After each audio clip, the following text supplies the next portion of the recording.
see, make sure it's all working. There we go. Go off analytics. I don't need to see who's viewing. I can do that after the stream. Stream health. There we go. And we're live. Thank you all for tuning in. Welcome back. We are back with Kingless Chronicle. Last time, the party raided a cultist hideout after staging a prison riot. They, after basically executing Order 66 on all the cultists, they decided to head back home towards the Drow village for now, where they were then told to rest, and they threatened and also pissed off the Black Dragon, and now is the fallout of all of that. So definitely check that session out, as it was dense. There was a lot that happened in that session. So without further ado, we're going to go ahead and get this started. So as you all are resting in your beds this day after getting home as the sun is rising,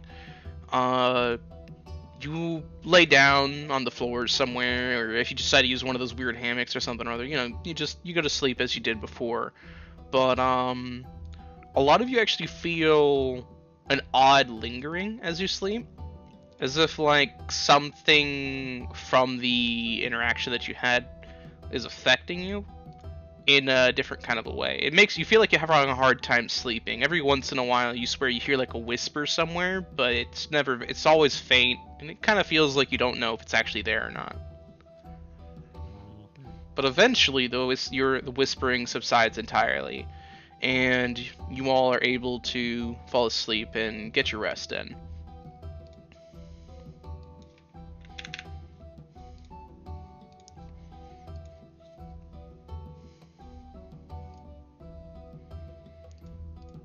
And give me one moment. I'm gonna...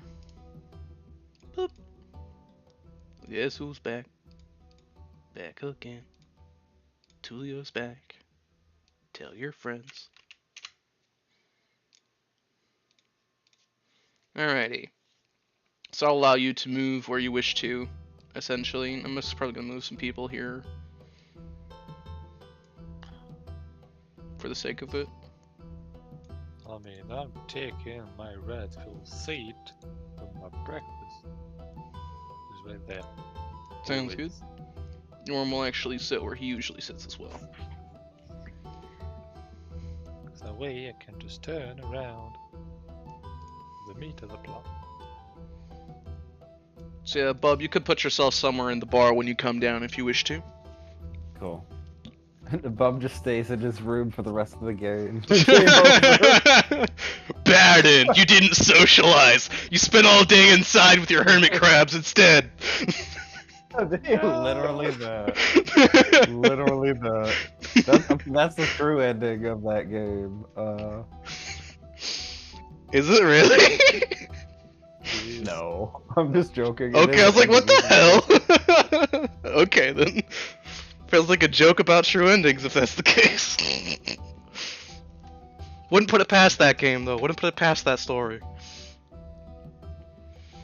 But alrighty, as you finish your time resting, you all wake up and you feel rejuvenated. Feel like you have a lot more energy than before. You actually all feel quite good when you wake up. Whatever that lingering like haze or miasma in your head that you had when you were falling asleep just seems to be completely gone. But as you all head down, you find that Tulio is at the bar, and he's actually tossing a coin up and down while talking with the seer. The matriarch and patriarch are currently at a table that they usually sit at. However, Aqua is actually seated with them as well. And notably, essentially the enforcement officer is here as well. Disciplinarian.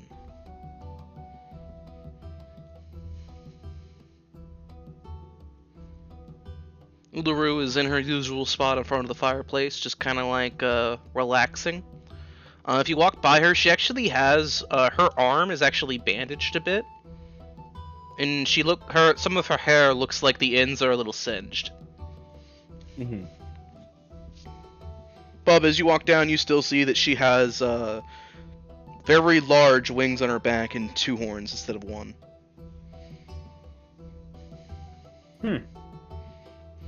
That's really strange. Yeah, you saw that before, but just reminding you that it was there, essentially. Gosh, I don't even know where to start. So much. So with that, So, what do you get up to in the lounge? Bub's gonna come downstairs. He looks overwhelmed and confused, and he says, "What do I do first? I don't even know what's going on."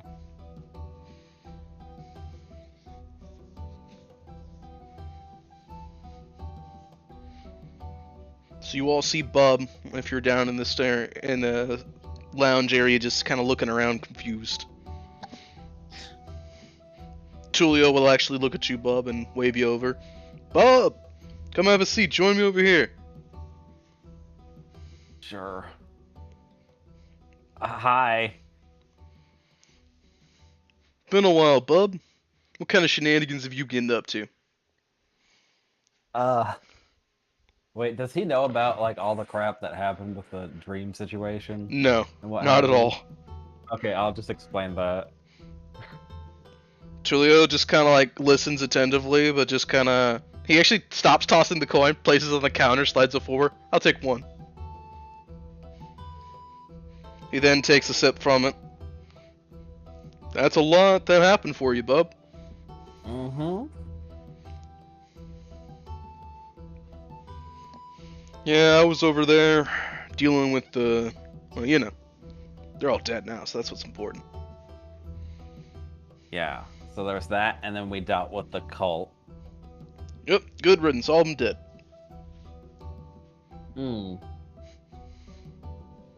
Yeah, but I'm worried about the situation with one of my sisters. And she ran away, and I don't understand why nature would protect her when she's going against its will. Sometimes people are just need to run away for a while, Bub. Oh, so this is an important question. Should I refer to nature as she? Nature... I'm not sure how the metaphysics of your universe works. So nature itself would essentially just be like a life energy kind of a thing. Nature would just be like a bit of a life. There are gods that could represent different aspects of nature, but I think Bub just referring to nature as nature would probably just work best. Okay. Because the heart of the forest is just like an entity essentially. It doesn't really have like a strict gender. And the only thing that's closest to nature pantheon wise would be like there would be like let's see. Yeah, so most of those basically brought will in action. So Faust is male, and he gave the world greenery and fruit and all that. Lorne is female, and she gave water to the world, essentially. Bahamut brought light and fire. Tiamat brought the skies as well as the sun, as well as the moon as well, essentially, and the concept of night. Behemoth brought caves and mountains. So nature is basically a joint effort created by the pantheon. Each one kind of tackled a different aspect of its creation. Mm-hmm.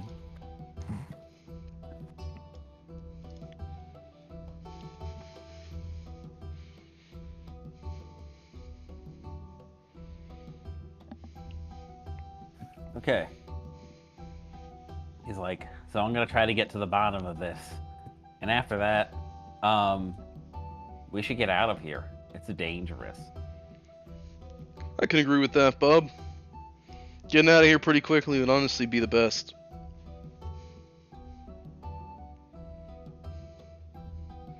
We need to get to the Wood Elf village. Yeah? Yeah. How are we supposed to relax and enjoy ourselves in a village full of drought? No offense. Been nice enough to me, but I'm not sure if we're welcome anymore.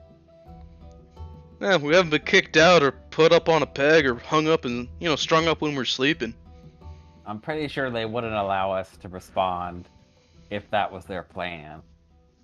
I mean, we were sent into jail just like that, right? Yeah, but the jail was a ploy. Huh? Oh, Bub, you thought you were Nani? actually being arrested? Oh, Bub, never change. I wasn't there for that, so I'm just gonna act confused. It works fine, honestly. It works fine. Yeah, I don't know y'all what's were going chained on. up and brought in, chain gangs style, and then you were brought into the prisons, and your binds were weak so you could break out of them if you were. They were only manacles after all, and your mouths were only gagged with a cloth. There was a lockpick somewhere in every room. I made sure of that. Mm-hmm. So you had every available opportunity to break out. Yeah, you were going in because it was the only way you could get in. Had to go in as pretend prisoners that were just gonna stage a prison riot. Ah, good times. Okay, you seem very experienced with this. Of course, done it before. Hmm. Though I have a usually not question. for people like you. You're a man of certain skills, but I mean, it seems like you take really, really big risks.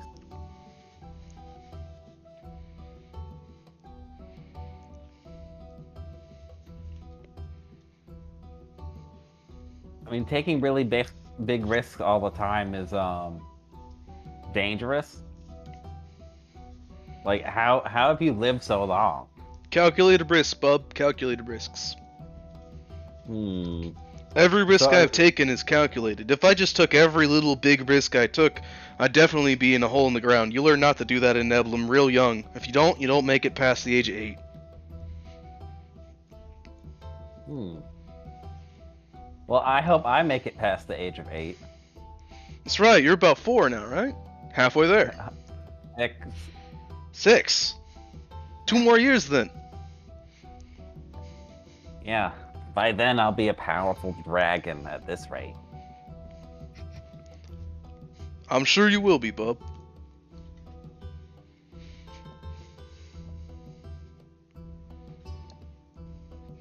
But yeah, And he says, if you just decide to take every risk that comes your way, bub, you'll just end up dead. Every risk if there is a risk to be had, you gotta make sure that you have an exit strategy. You gotta make sure you're planning for it. well, I'm very good at running away. That's a And very hiding. useful thing to have, bub. Hmm. It's always important. If everyone's gonna die, including you, go the other way. Book it. Keep that in mind. It's Speaking of always that, better to live another day. I'm gonna get my affairs in order, and then I have a request when we're leaving. Alrighty then, bub. I'm gonna have a few more drinks. I think I've earned it. Cool. All right, I need to talk to Uluru. So as you walk over to Uluru, she doesn't even need to look at you as she starts speaking. Hey, Bob. Uluru, hello. So he tries to like catch, his thoughts, because there's a lot, and he says, "Oh crap! What was the name of the one who escaped? Plot armor of escape. What was her name? I forgot." Oh, Aramu. Aramu. So I have a question about Aramu. He was working for the cultists, and what they were doing was against nature, but nature protected her, and the heart of the forest protected her. I don't understand. The heart of the forest is angry at her. She used her sisters in her position.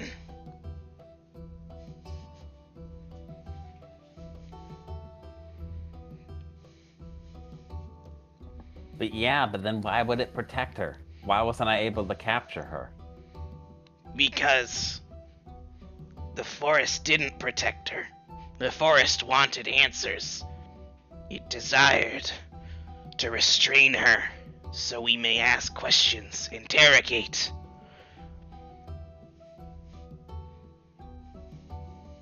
Dot, dot, dot. Oh, well, The moon Okay. has plans for her. This is what the forest tells me. oh, okay. I'm relieved. That means that I don't have to do anything else. Just bring me a doll. Bring me at all? Is what she Bring me a said? doll. Okay, bring it. You promised a doll. Pink I'll dress. be right on it. Okay, that's pretty much it, guys. Y'all could go. So Alrighty. Wub's gonna start getting his stuff ready as if he's planning on going soon. Sounds good. Who's next?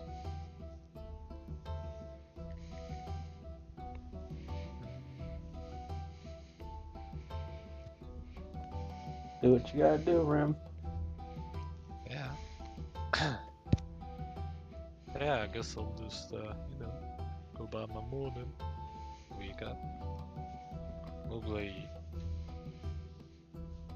Yeah.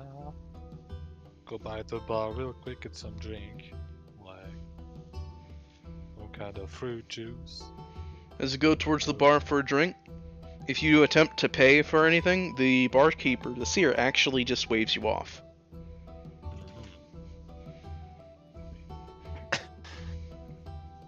Understandable. Yeah, I just nodded at him, but I told you. So I'm like, I have time for Tulio's shit this early in the morning. That's what I- Tulio just, as you nod to him, you see him as he's just drinking from a glass, and he just is, just looks at you as he drinks, like, mm-hmm.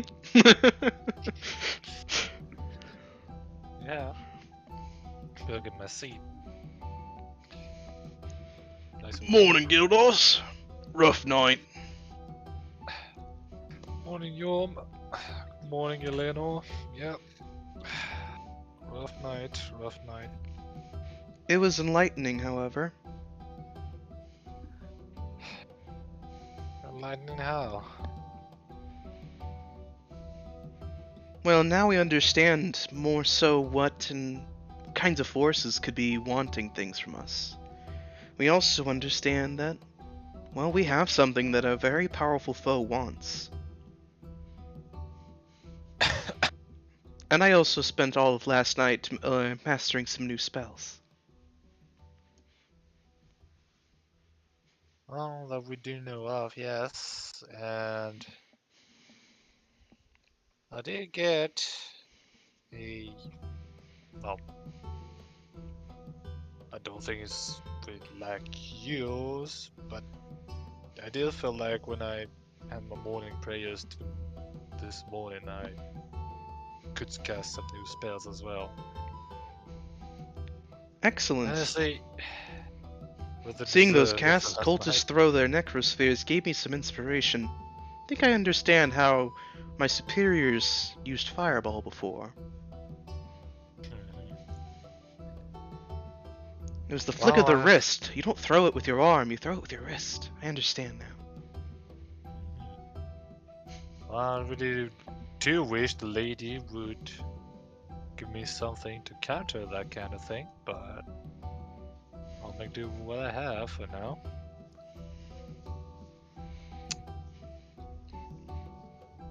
It's good that Tulio came in when he did. Perhaps, but honestly, I didn't have to throw a rat in our cell, don't you think? That was a little uncalled for. Mhm. Was he trying to make us get caught, or was he just being thorough? Feels like it was a bit extra. It wouldn't be the first time with them anyway. For all. True. There. Sometimes it feels like he's throwing a few things a little close to us on purpose. I mean, you did look at last night. Yeah, I suppose it's nice to have him back. Fully to cover what we lack. Honestly, I have a new appreciation for knowing where Tulio is.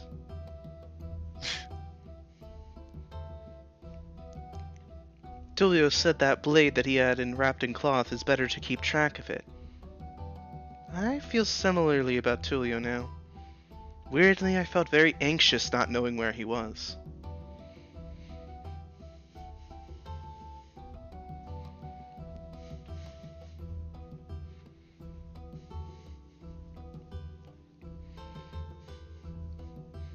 I was going to say something, but I don't really have anything on that. But, honestly, I'd rather wish it was the other wizard that came to check on us, because I had a little surprise for him. That the Anchorage could really get to use, but...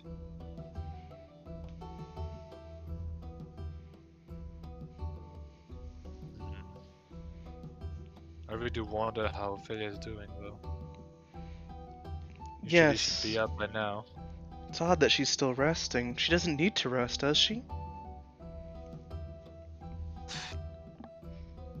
I'm not really sure, really. I mean, she doesn't need to breathe, and usually when we set up camp, she should stay as the watch. But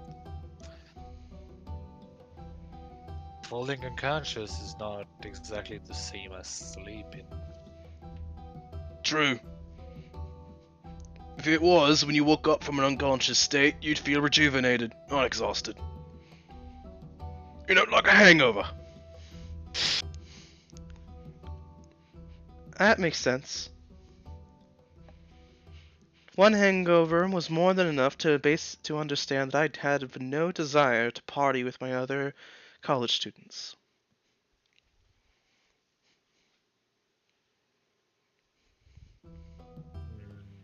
That sounds like a story. Should I go with the Gildas like comment or not this early in the morning? Just to piss Eleanor off a little bit. What do you think? I feel like the answer's always yes with Gildas when you ask that, honestly. Well, I was just thinking, no idea, fuck it. It's just Yorman with us anyway. So I'll say, it's like, you know, drinking my juice, like having like a bit of a smirk, like, curling up, I'll say, you know, Ophelia was surprisingly light, but as compared to you, Eleanor. I'm sorry? Of course she'd be lighter than me. She's all bones. She doesn't have musculature.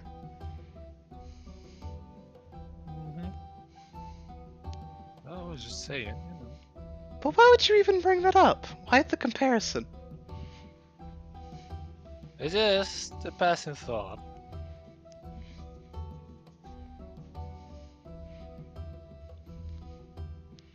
Yes, well, some passing thoughts are best left kept to ourselves, now aren't they? Well, you see, I'm not really the one to give things for myself like that. Besides, I feel like this is the kind of thing that's best left said rather than unsaid. For me too. Lighten the mood a bit. Best left said, are you trying to say that I need to lose weight? No, I mean, just saying that you had a bit more exercise. But you had. I'm not saying it's a bad thing. More exercise? I literally spent the last 3 days training with the drow. Well, then shall we check your progress then? Hand me a dagger. Or better yet, give me a bow. Masha, you know that's not what I was implying.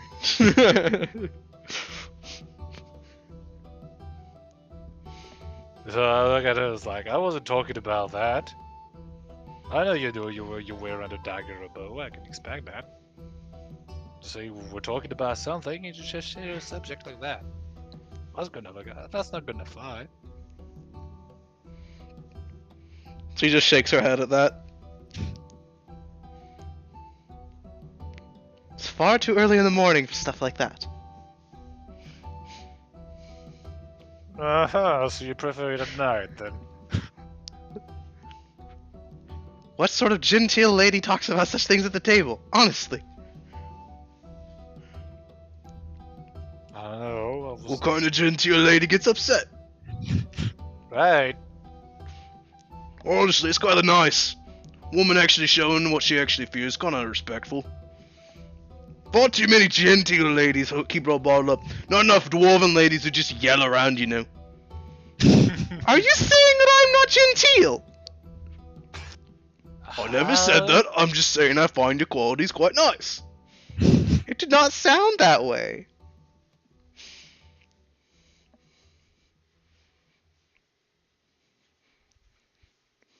Look, you can't beat a dwarvish lady. She's got curves, she's built nice and strong, got a strong back on her. Oh, and she'll cook the best food while giving you all the best insults. At the same time, you come home, you throw insults back, and then when the dinner's finished, oh, you go in the back room. And all the little other dwarves go out in the fields to keep her from hearing you. What kind of Your upbringing is Uncle that? President. When you have to see for yourself. That's a dwarven upbringing for you. Even if she throws insults at you, she calls you a big bumbling buffoon. And you just look at her and you call her, you bitter pear, you know that she comes from a place of love.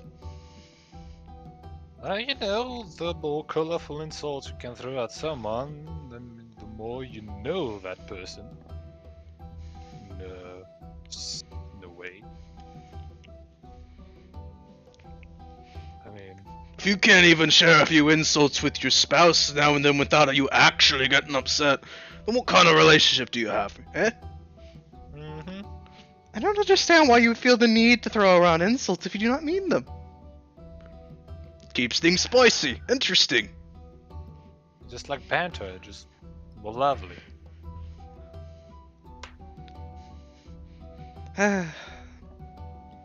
Perhaps this is one aspect of dwarvish culture that I will never truly understand. Your loss.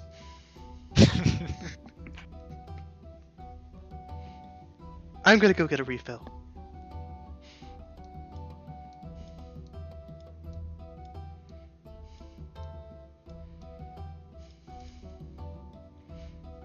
She really is missing out. I mean, you have to understand dwarves and elves, or rather, or like Fire and water water. and oil. Yeah. Essentially. It's fine. Even elvish women can find a dwarf and man's charm quite impressive.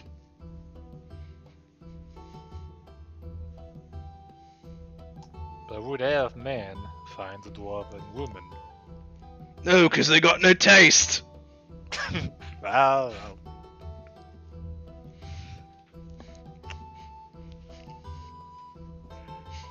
maybe one somewhere. Like,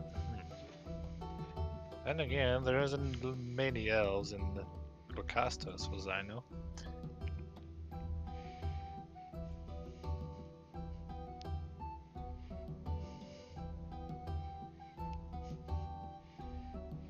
Oh, there ain't too many elves in Gloucester.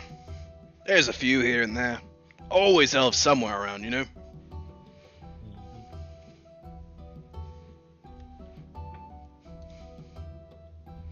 But you ain't a dwarven household unless the wife is accusing the man or something. She don't mean it. He knows she don't mean it. And eventually, she plays hard to get, walks away after throwing an insult, and you come over and go, "Oh, honey," And then she just wants you to, she wants your attention when she does that.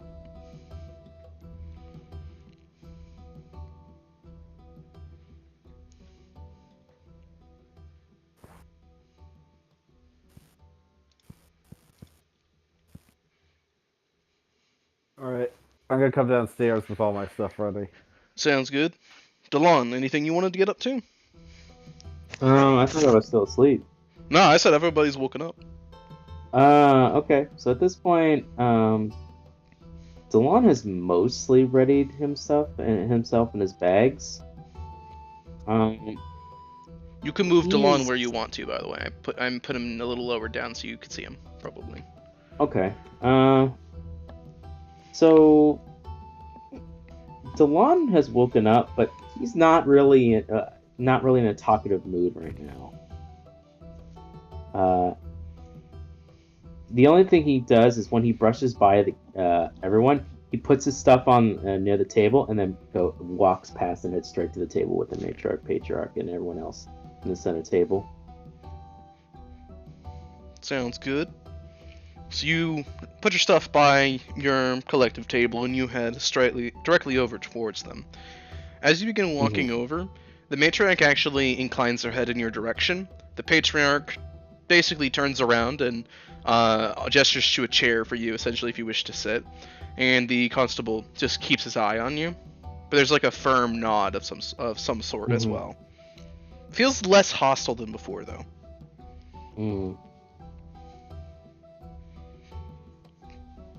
Please, take a seat. We'd love to hear of the details of last night, and to discuss the proper rewards.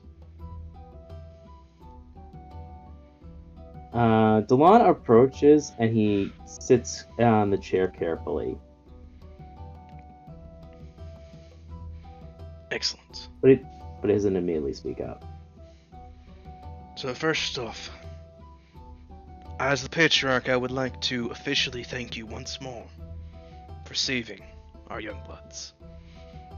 All 11 were accounted for. And as the disciplinarian officer, I wish to also compliment you on your thoroughness. That a single individual within the building was left alive. Quite the efficient sting, if I do say so myself. And as the matriarch, I would also like to extend my thanks for saving my girls, as well as eliminating a threat towards our village. You performed exemplary.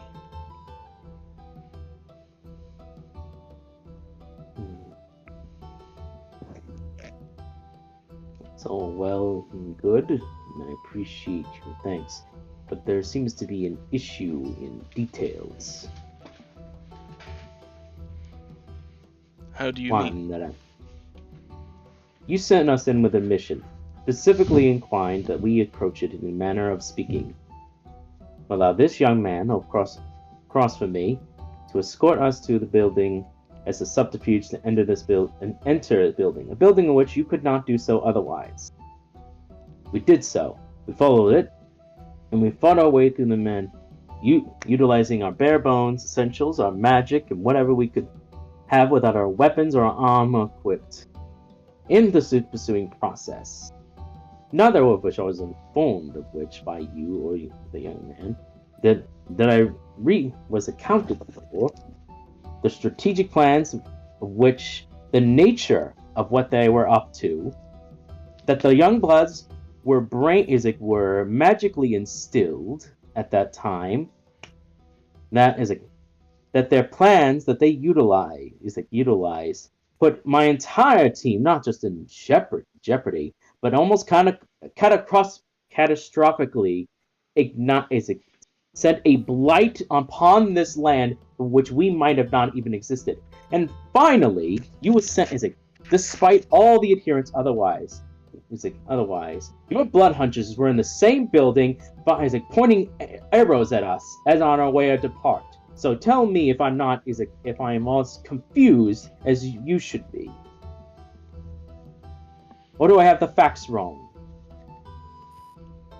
I see. So that is why the young bloods had no interest or worry for the fall. They were being manipulated on a magical level that blinded them. That makes a lot of sense. I had not anticipated they had the capacity to do so. Simply believed that they were being led astray with a smooth tongue. Thank you for that.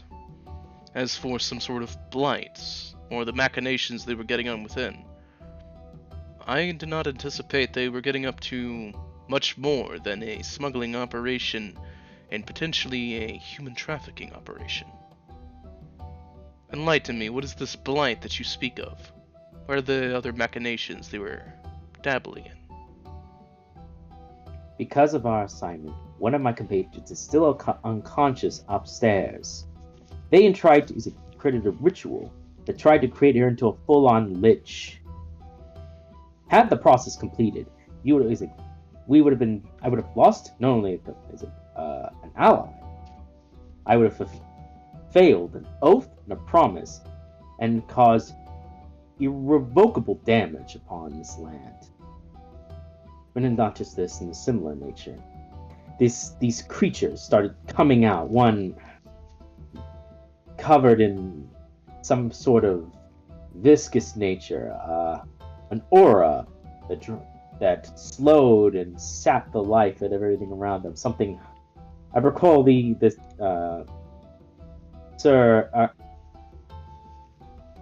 Sir Aqua mentioned. Go ahead. Mind if I interject? Yeah. Sure, Sure, whatever. I should bring it up. By all means. So, at this point, I'll just come over, like, set my chair, like, right there. Mm. But, sitting, like, backward on the chair, right? Like, you have, like, the back of the chair, like... Mhm. Yeah, that is exactly Yeah. how I figured. Godos pulled his chair Yeah. over and sat down on it. He's pulling the Commander Riker. That's exactly how I saw you sitting on that chair. It's like he's sitting, his legs are wrapped around it, he's got his arm on it, he's talking. Right. Yes. There was this giant humanoid with a pretty hefty sword that came out of the portal. But inside that portal there was also another creature with multiple arms, a giant eye. And I believe I could call that a harbinger. Yes, that's what I recall. A harbinger. No. I have a piece of one. Yes, you informed me, and I've informed them of that as well, but we could not account for or track any harbingers inside. So we could not find any within the keep itself. Exactly. However, my disciplinarian has informed me that simply because we could not find evidence of it, it does not entirely correct to completely write off the assumption that there may have been one. Harbingers are tricky creatures. Mm. Exactly. We may This not one have in found particular proof of one inside, but the sheer amount of them last night was rather large. The one I battled spoke of Draconic. The Harbingers do not speak. This one did. He wielded an axe? Sickle? Blade axe. Blade axe. Wielded a blade axe with A efficiency. Harbinger with a weapon? I've never heard of such a thing. They have It's like- some... Mhm. And Aqua actually goes quiet, but looks towards the matriarch. She just gives a nod. They have ocular abilities, as well as the ability to simply dominate one. Oh. He had If you have a this. sheet of paper, I might be able to draw one of them real quick. The patriarch actually cool. snaps his fingers, Mm. and you see as a Youngblood runs in from somewhere upstairs, brings a piece of paper, gives a small bow, and runs back away. Right. Good lad. So, essentially, yeah, I'll take that. Then, like, on the left, I'll draw what I saw on the inside the portal. And on the right, what came out of the portal. With Fortis. Maybe that'll help. Yeah, I'll help too. I fought it. I see. This creature here with the armor and the weapon, that is no harbinger. But what you've described, a multi-armed Goliath, that is indeed, that monstrosity is a harbinger. Sarah Bob and I found the remains of one outside the castle when we gave chase. Mm. But inside, there were creatures of all kinds. Had that portal not been disrupted by Sir Gildas, something worse would have come through that portal. I see. But it is a most unfortunate development. Such a development was unanticipated. For succeeding on the mission despite unintended consequences, we will of course properly compensate you. We will discuss all of that, the proper compensation, however, when the full report has been given. Only then will we further re-elaborate on compensation. If that's the case, and this was your whole intention, why did you have? Why were there blood hunters ready to fire upon us on our leaving? That is an excellent question. They should not have been anywhere near the building. And he actually looks towards the matriarch. The blood huntresses were ordered to eradicate all of the Onis in the evening. That was the order that I gave. Well, it seems that if you didn't give the order, and you didn't, someone else did. They were there for a reason. They were burning corpses, removing sight of all They were wiping the castle clean. It was only because of Lady Aramu that we were spared from additional blows of arrows. As you're talking, Uluru slowly begins padding over towards your direction, just in small stomps, essentially. The matriarch nods her head in her direction. Yes, Uluru. Do you have something you wish to add, dear? Yes. You told them to eradicate all Onis that night. They were following that order. They also had orders from me to make sure that they did not interfere or head anywhere near the castle premises. Your authority was overwritten. On what grounds? The forests in Aramus. Aramus? How do you know of this? The forest tells me it. Aramu ordered the blood huntresses within the temple grounds. As the chief blood huntress, she outranked you on directly giving orders towards the blood huntresses. However, her orders fell short of the matriarchs, so they could only step in and eradicate all Onis. There was a large Oni presence within the keep last night. However, it drastically disappeared. It appeared overwhelming the premises. I felt it instantly. Every hair on my head bristled.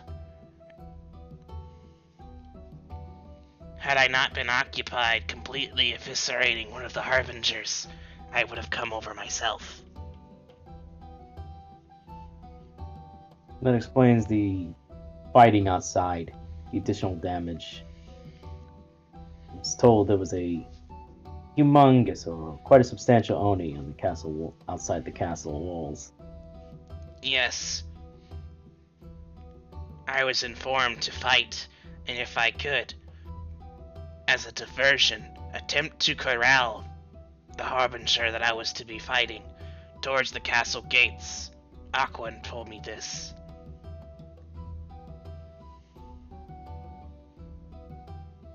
So then, why did they attempt to attack us? We're not Onis. I do not know. That would have been Aramu's orders. And Well, the departure then. At one point, we were wrapped with vines just as we were making our escape. To be restrained, Heart of the Forest was to restrain you for The questioning. The heart of the forest specifically restrained us. Is that what you're saying, Lady Uluru? Yes, you were restrained as Eramu called upon the forest for your bindings. And she later freed us from those same bindings. Angering the heart of the forest. And yet she was protected by something else. As Sir The Bob and I moon. gave her chase. So which... Protected by the moon. Forgive me, I'm confused. Is the moon goddess you spoke of, is it the heart of the forest or is it not? Yes and no. Heart of the forest and the moon are of the same. However, they operate independently. Much like the matriarch and patriarch do. So the heart of the forest is not the moon goddess the blood huntresses work with, but it is tied to the heart of the forest all the same. The heart of the forest is the heart of the forest. The moon is the moon. I think it's like your left and right arm, right? Yes! The same thing, but they do the different things. Yes. So, by Lady Aramu, by shooting these vines, angered the heart of the forest, but the right hand protected, even though she attacked the left. Yes. I still don't fully understand. It I is think fine, I I saw will elaborate. Do so. Thank you for your explanation, Lady Uru. It is appreciated, even if I'm slow to understand. To put it in a more nuanced explanation, allow us to form a comparison. Uluru compared the heart of the forest and the moon to the matriarch and patriarch.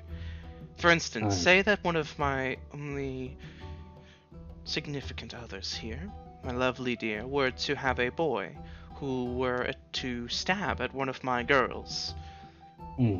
That would anger me immensely. However, as his boy is under his command, his direct authority, I could not just truly determine what to do with that.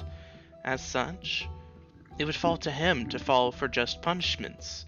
If he wished to protect the boy for some reason, it would anger me immensely.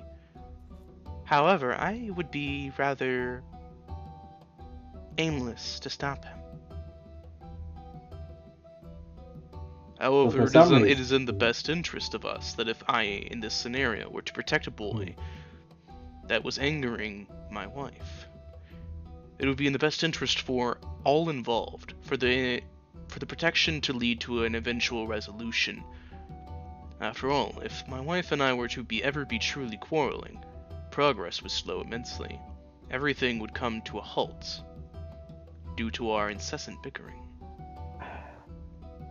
As such, blood huntresses are servants of the immediate moon. They protect, however, the heart of the forest, and the heart of the forest is their immediate interest.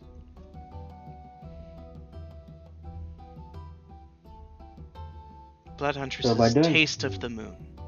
Therefore, they follow the moon.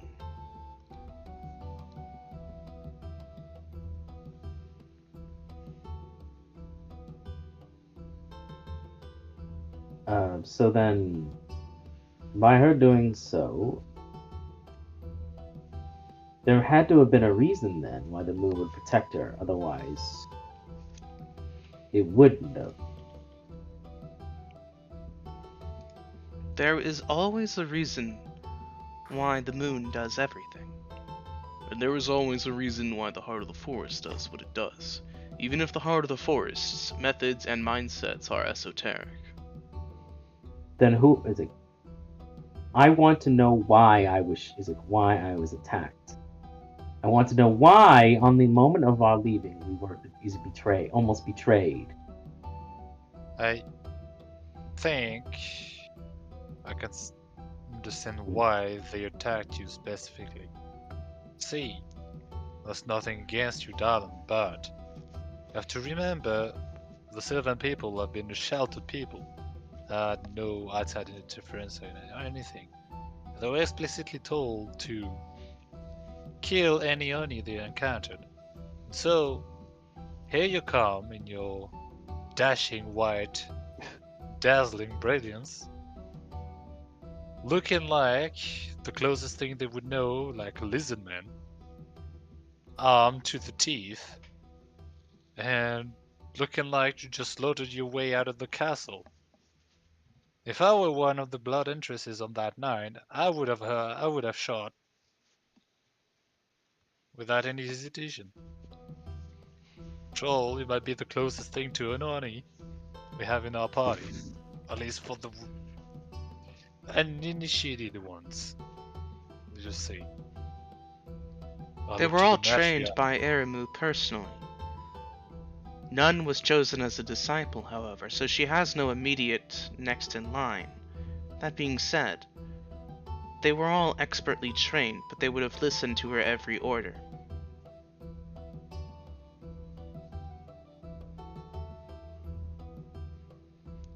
Inexcusable. What you say is inexcusable is merely in a situation where the one who has the answers you seek is not at this table. You are demanding answers from us, and if we had the answers, we would more than be happy to share them with you. But as such, all we can do is deliberate on the supposed intentions of an individual who is acting out of sorts. At this point, he'll nod to all of them.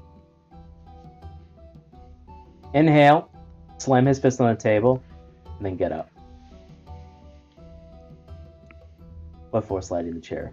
Politely in the chair and then leaving. As you begin to do so, the disciplinarian speaks up, reaching into his coat and putting down a leather-bound book. I believe this information will be enlightening. Always choosing to save the most pertinent information for when the conversation's over, eh? I do not believe that your new position has put you above me. You do not get to speak to me in such a disrespectful manner. Look, I'm just saying if you opened with that, that might have been a lot more useful. New position? Aqua actually gives like a surprisingly confident, almost borderline arrogant smirk. Exactly. Come next 10 years, I'll have a beard. It looks so good when I'm working on my spy master jobs. Oh, yeah, it's gonna be so great. Delon Yes. grabs the book. As he grabs it, he actually turns to look at young Aqua. So Aqua, you were good on the mission. Don't sully it with arrogance. Arrogance is a slow and insidious killer. Hey, You guys didn't know that. I'm just excited. Keep it Besides, that way. he was the biggest doubter. He didn't believe in anything that I was gonna do. You proved them wrong then. Excuse And me. I acknowledge my improper harshness towards it. If you wish to read the dossier, I would highly recommend doing so at the table. It's still state evidence.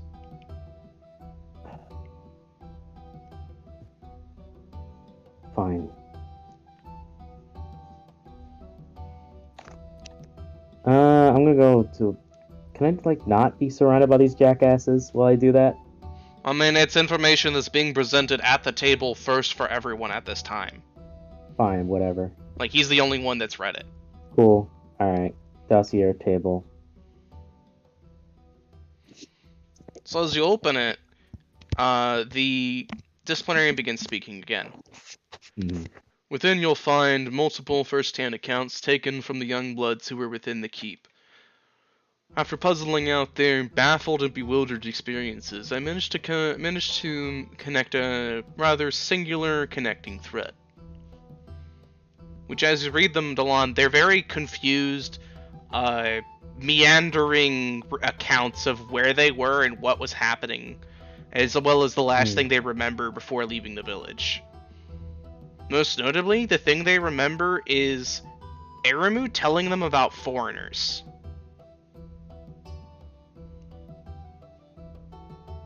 Yeah, it's similar to what she did with me. She told me all these outlandish stories of foreigners. And I just felt interested. I was like, there's no way there could be so barbaric, you know?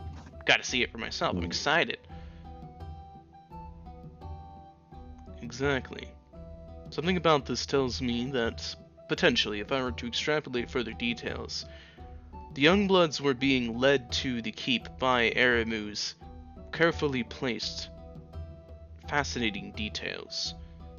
Youngbloods are innately curious. They have a desire to learn as much about such situation as they can, some more so than ever. With the right tip-off, one could lead a Youngblood to wander too close to the keep, which, if we have been informed, cultists were within. They were practicing dark arts, some sort of summoning ritual, as well as other rituals within their building. One of them has been confirmed to be a brainwashing operation, as we already knew they were smuggling as well as perhaps doing a human smuggling ring. With this last bit of information, I believe it is not a reach to say that Aramu was the one bringing them all there, or at least setting the stage for them to all head there. That is a rather large claim. Yes, but the facts simply seem to lead in that direction. If you can see another line of thinking, please be more than happy to bring it up. But I have looked over the accounts multiple times. Why would she be doing that, though?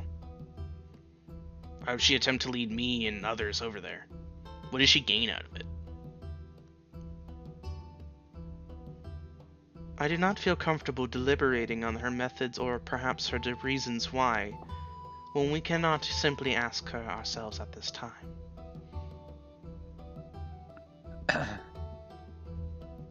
Not look at the book, look at that and say, may I? Please. Right. So I wanna have a look through the book, Marshall. Alright. And I'm gonna do this, if you would allow it. There you go. Ooh, There we go. very Quick nice. time. Quick time. I was actually going to say, if you're looking through the book, make me an insight roll. So you're on top of your game here with that. So as you look at the dossier of, like, accounts, Gildas, all of them start off with the disciplinary asking them questions. And most of them start off like, do you know where you are? Do you remember your name? What do you remember? Do you remember where you're from? Which they seem to respond very delirious at first, but as he continues to talk with them and lead them towards remembering, they do eventually become more coherent. He only starts asking pointed questions once they're fully coherent. And along this time, there seems to be a hazing over when he asks them pointed questions about the cultists as if they physically can't remember. And then, so he moves to other questions. And as you're looking at it, it becomes very obvious to you that one of the most reoccurring things is that before they left the village, which leaving the village is one of the last things they remember clearly. Once they were out of it, there's just like a dead zone of they seem to remember almost nothing. But before they left the village, they remember essentially Aramu occasionally walking by or would come over to one of them with her usual kick in her step. And they were always excited that the Blood Chiefess was coming over to talk to them. Most of the women actually were. The young girls were super excited that the Blood Chiefess was coming over and talking to them. Where she would then proceed to tell them stories of what she gets up to, you know, things that she's getting that are happening, and then she just kind of leave with a, you know, her usual kick in her step. She did this with every single one of the girls that later went missing, notably telling them about foreigners, but making it sound outlandish, and so outlandishly ridiculous that they remember, when pressed if you were curious to find out if that was the truth, they nodded guiltily and said yes. When asked if, like, how did you know about the cultists within the castle, they all simply said Aramu told us that there were travelers in the castle.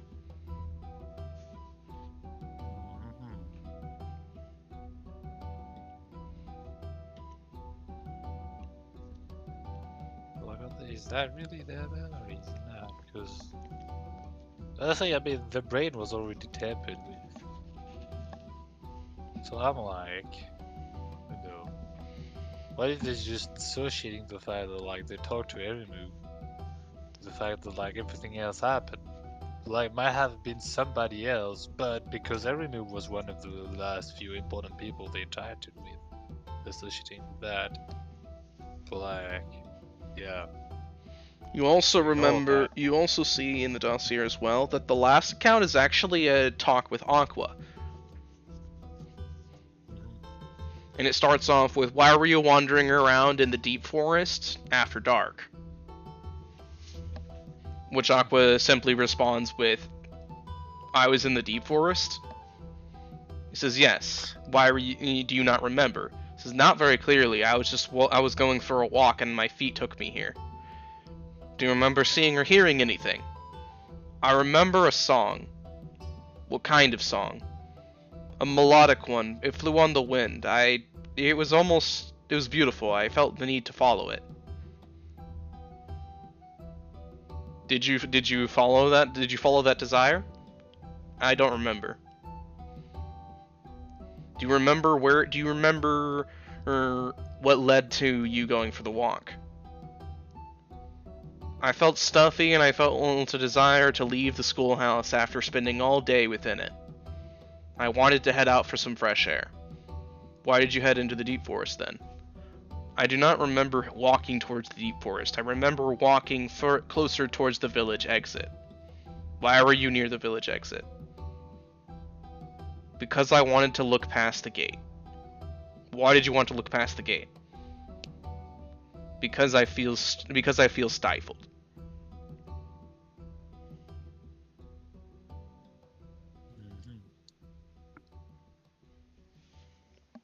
So, all the testimonies about from the woman like had Erimu mentioned, right?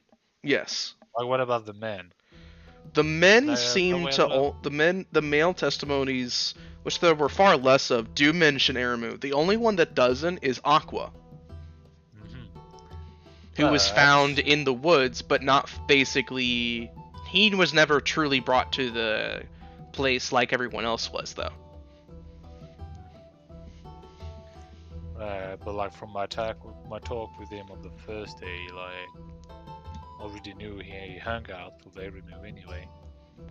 Like at dawn, I'm not sure if it was before the incident or not. Now it just so happened, like, yeah, well, I mean, they're in the lodge anyway, so of course they would interact more often.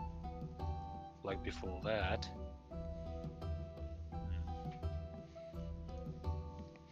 So after that, well, I'm just gonna ask him right away and say, so Aqua, back on the first day we met, you told me you had like many interactions with Erimu, but were these before or after the incident?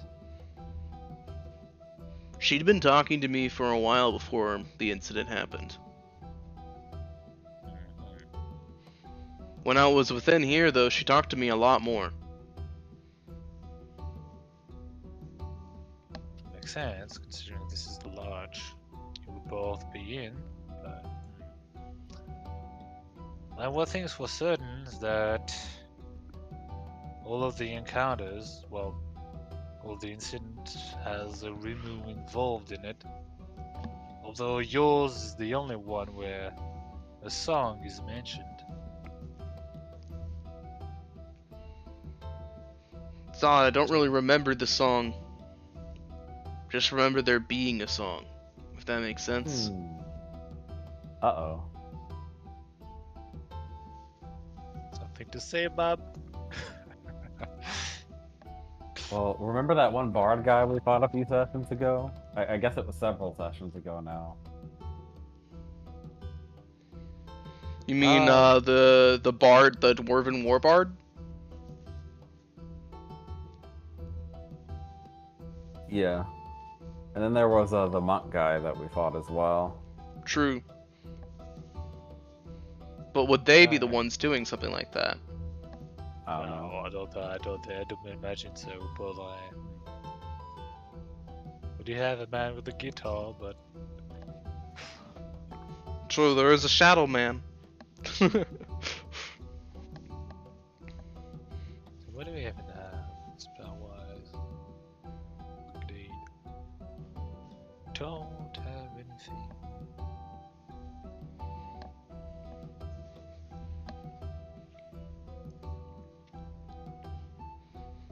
We Yo, found what Aqua was- in the woods.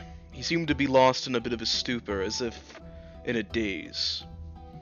After bringing him back to the village, he very quickly began to regain coherency. It was as if he was more sleepwalking than anything. Eventually, I decided it would be best to keep him in the lodge for observation.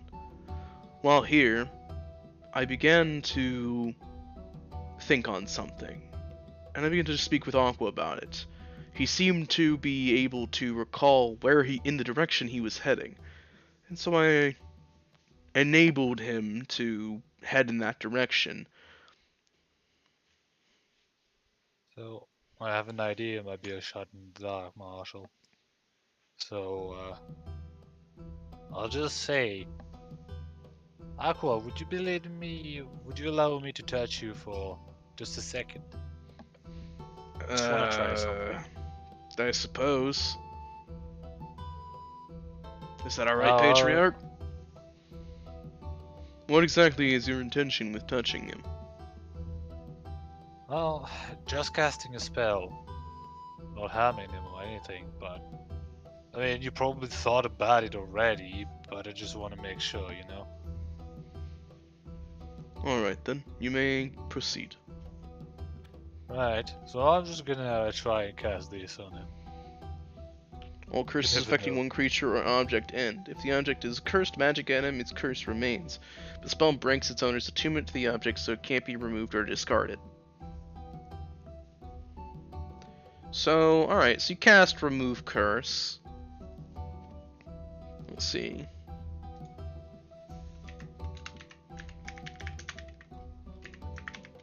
Said it's a shot in the dark, but they're all brainwashed and all that, so...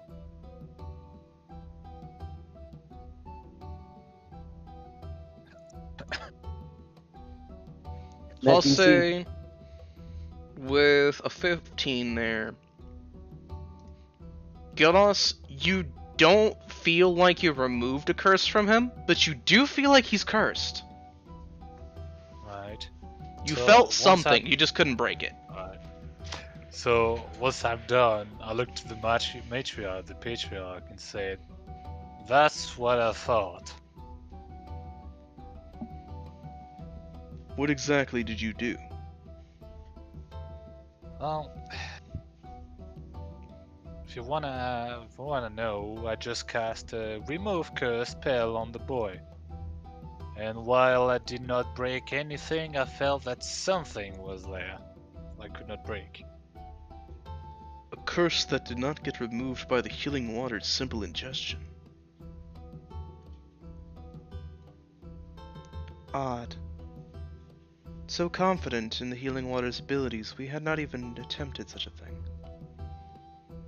I have been telling you for years not to rely so heavily on the healing waters provided by the heart of the forest, that a more thorough investigation was needed. Yes. We will table that for now.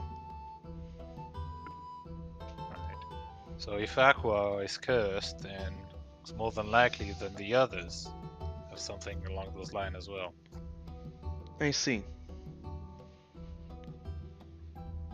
When this discussion has been finished, I will be sure to gather the young bloods as well as the blood huntresses that were at the time of last night, and I will attempt to remove curses from them.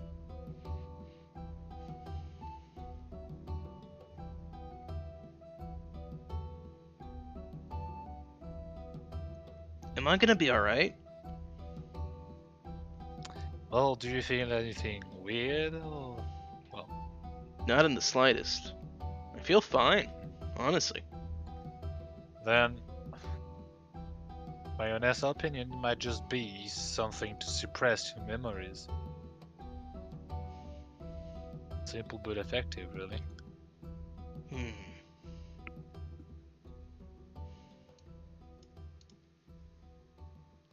I will start with Aqua now, then.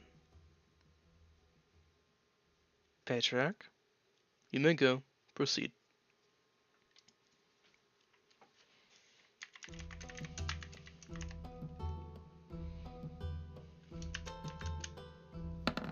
That she failed. Can't progress the plot. Oh. So she closes her eyes and lays her hand on his head. In a brief moment, Aqua's eyes actually dull over for a moment, and he jerks upright like he's waking from a stupor. Huh?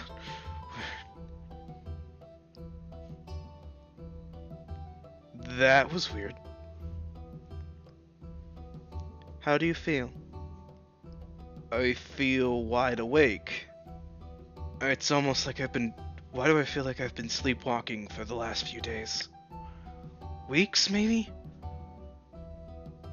What? Do you remember the events that have transpired within the last few moons? Of course, perfect clarity. We set up a sting operation, we went into the cultist den, and we took them all down. And now I'm a spy master. Excellent. So that all remains. Removing the curse did not also remove that.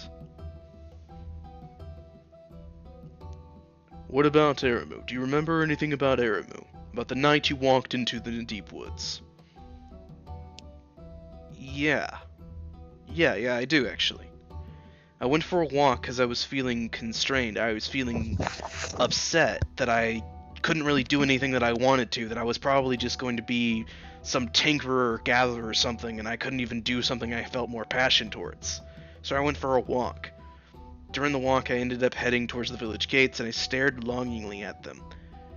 I really wanted to leave, but I knew I couldn't survive on my own if I got exiled, so I didn't do anything. It would be stupid to do something at that time.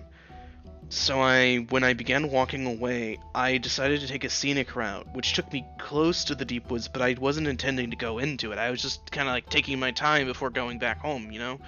But I wasn't going to take so long that the moon stayed out. Because I didn't want to be outside when that was happening. But while on that walk, I bumped into Aramu, who was just hanging around outside the village near the deep woods. She seemed startled that I was there. She told me to go home right now. I asked her what was wrong, and she told me to leave right this instant. I nodded and started doing so. But when I started walking away, I heard a song. I remember Aramu swearing under her breath, and then a cloaked figure with a pan flute, a red cloaked figure with a pan flute, was walking from the deep woods towards us. Aramu told him that this boy's not one of the ones. He didn't seem to listen, and I remember feeling calm and at ease because of the music, and I began walking towards it. He began walking backwards, further and further, and I just kept walking after him. Aramu said this wasn't part of the deal.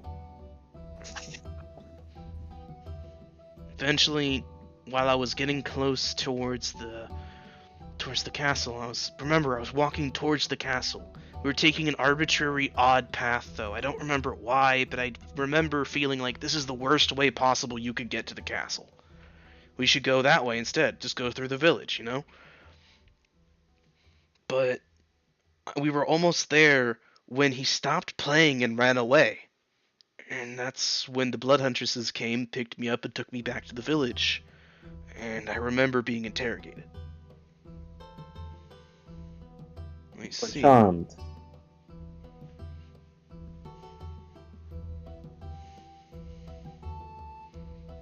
Even I know as much magic to know what that is. Yes. So they used a simple, perhaps not so simple, charming spell, using music as a conduit. Most likely a bard of some sort. They then But you used said that something to about lead it, him yeah. towards the castle, where I would assume once there they would apply a more grievous sort of situation. But you said you overheard Lady Aramu speak. You weren't one of the ones, and you're sure that they spoke of some sort of deal. Yes, I know that fully. I remember. She said to him, this wasn't part of the deal. He's not one of the ones. A deal. One of the ones. I'm starting to get a clearer picture now. Makes sense for her actions now.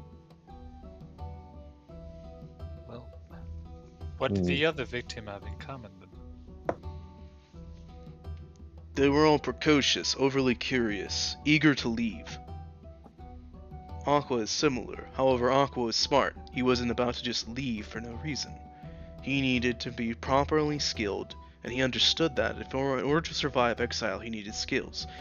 The others, from my accounts, if I may talk about my own boys, they were the more troublesome ones, the ones who asked a lot of questions in class and never seemed satisfied with the answers. What about you, dear? What about your girls? There were some troublesome girls. Girls that seemed to be getting in over their head as well. They were on my list to keep tabs on and potentially see about handling them or figuring out what to do with them. Wait, there's a list like that? Yes, we have a list for the troublesome students. Troublesome youngbloods. Was I ever on that list? Disciplinarian speaks up. No, you were never on that list, but you were always capable of being on the list.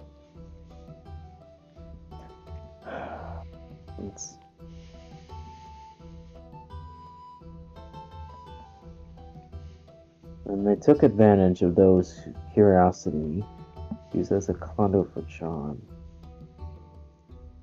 All those who could tell us anything are dead.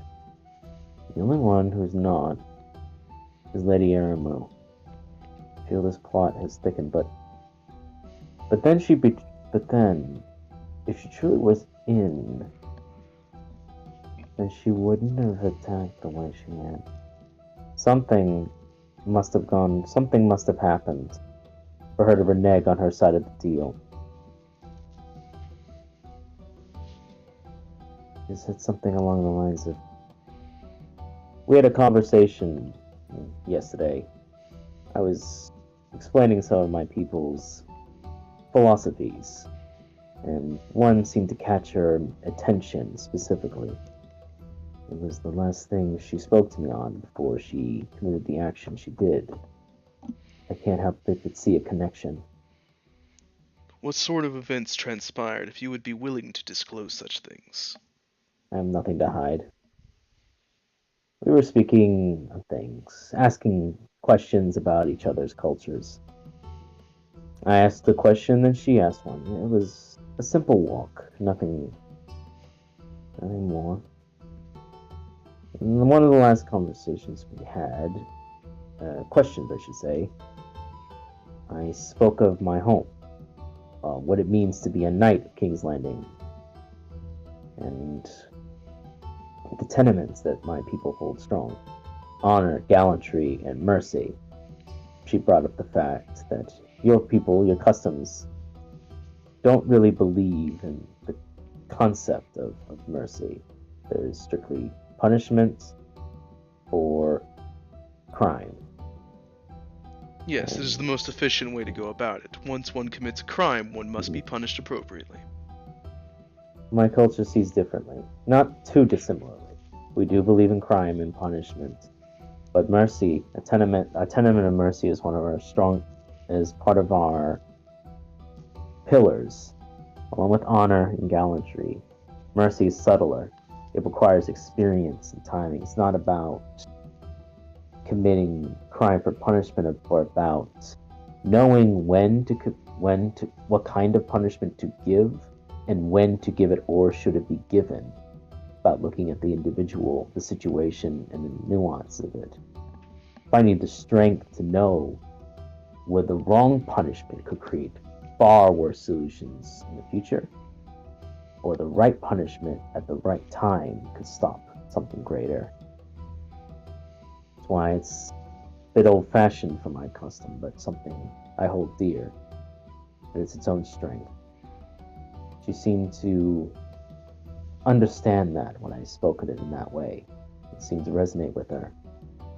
I asked a question, asked if something was on her mind, but she tabled it for next time. She waited until I seems the castle to ask it. I answered, when she answered if one's... I'm trying to remember at a game what exactly... It's alright, she basically did a paraphrase of what you said. If one's actions, even after they have been done, if one can right such actions and redeem oneself, essentially. And I said, right. She asked me if, based on one's actions, could one redeem oneself with the actions that follow? Could a past action be redeemed? Not necessarily absolved, but just redeemed. And in my people believe that it can. And with that, he nodded and fired at the vines ensnaring us, and then ran. And now I'm starting to see why. She was trying to redeem herself, and from my culture's perspective, that means whatever deal between this and the Red Magnus, the men, the being, whatever creatures that we killed, that we ended, it did not sit right with her. She did not like it, or they did not hold up their end in the way that she felt it. So she means to redeem herself, even if it means exile. I see. It's a difficult decision to make, but if it can lead to a better end, I hope that finds it. We will leave this potential motivation in the evidence locker. Should she return, we will dig it up and re-look at today's as a cold case that we are re-evaluating. I feel that is the most appropriate. To return? She must be given just punishment. If she were to ever return, we would of course immediately give verdict and look at it as needed. One does not choose their own banishment, one's own exile. That is not their decision to make. That is with the leaders of the village to decide.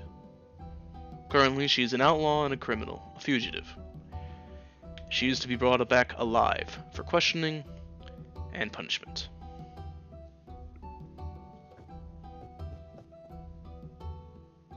Is this appropriate for you, Matriarch? I feel it is more than fair. Then with a supposed potential motive, cause, and also effect having been had, I believe it is time to close this case for now. Before that, I do have one other person I'd like to get their input on.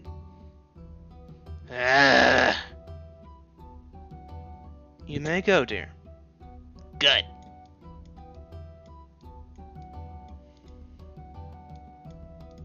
She does not have patience for long conversations. Right.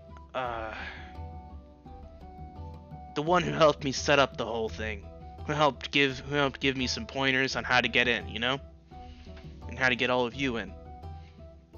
How to get the kids out. He's over at the bar. Tulio, actually, you see him like he had ordered another glass. He quickly begins chugging it. Just to the corner of your eye, Gildos, you just see Tulio like, look. Thanks for that, sir. I'd like to bring him over here for questioning as well. He seemed to have an especially good observation as well as an idea of how they were working. I don't think he was one of them though, because, well, he actually had a mind of his own. He didn't talk like all of them. Besides, he killed every single one of them in there.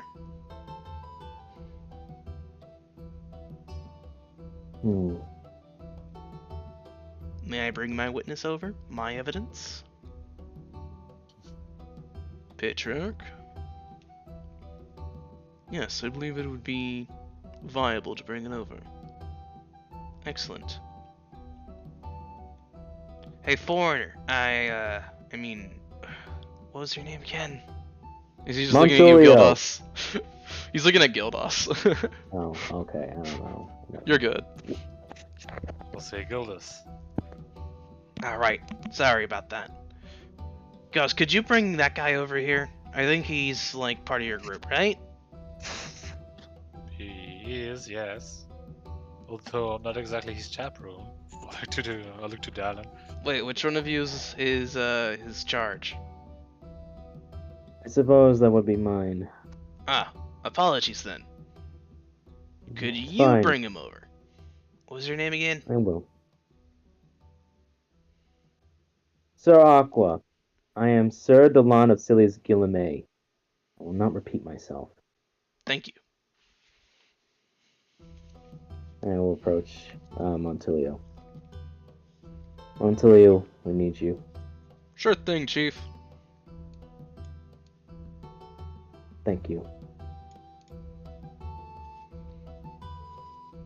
He will be questioning you on some details. If you're not comfortable with answering anything, you can speak to me.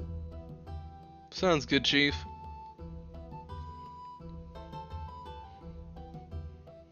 Alright then. So, Montulio was it? Call me Tulio.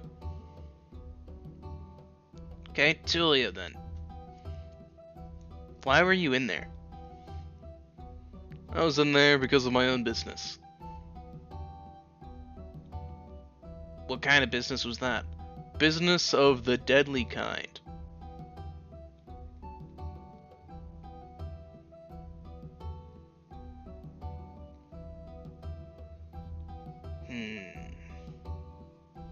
The disciplinarian is actually looking at Aqua with like a curious smirk. Like, I wonder how he's gonna play this. Say, The deadly kind, then. So you were in there to kill people. Obviously. Were you there to kill the people in red?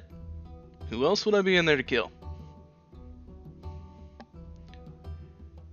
Right, got it. Why were you masquerading as one of them? Because it made them all fall for my ploy. Son, I was undercover, you know? Undercover, that implies that you were in there looking for someone else. Who were you undercover for? Myself. Damn.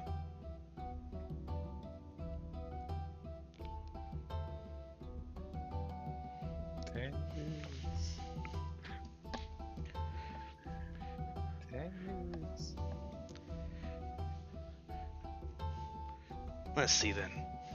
Why were you in there for yourself then? You were there to kill people, correct? The red-cloaked individuals.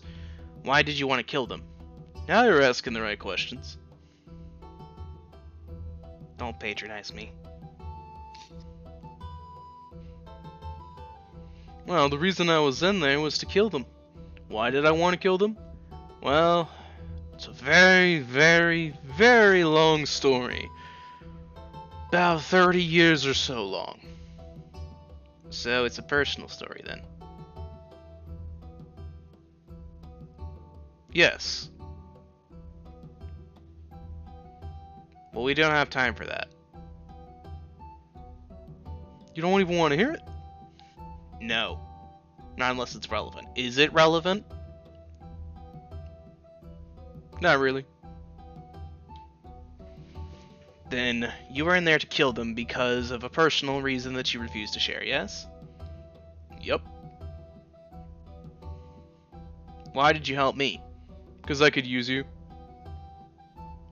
Wow, just coming out and saying it. What? I got nothing to hide. They're dead and buried. None of you are a threat to me here.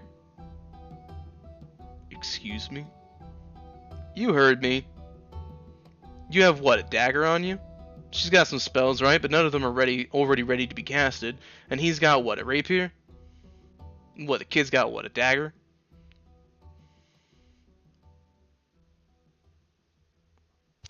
That being Montilio. said... Please don't threaten them. Yeah, Chief. So then you wanted to use me. You wanted to use me to help you kill them? Exactly. So that's why you aided me in my endeavor. Right, just so happened to line up with my own. So that is the only reason that you aided in this endeavor, because you believed that it would create enough of a ruckus for you to do as you pleased. The only reason was because you wanted to use us for your own ends. Absolutely. What, you think I wanted to save those kids?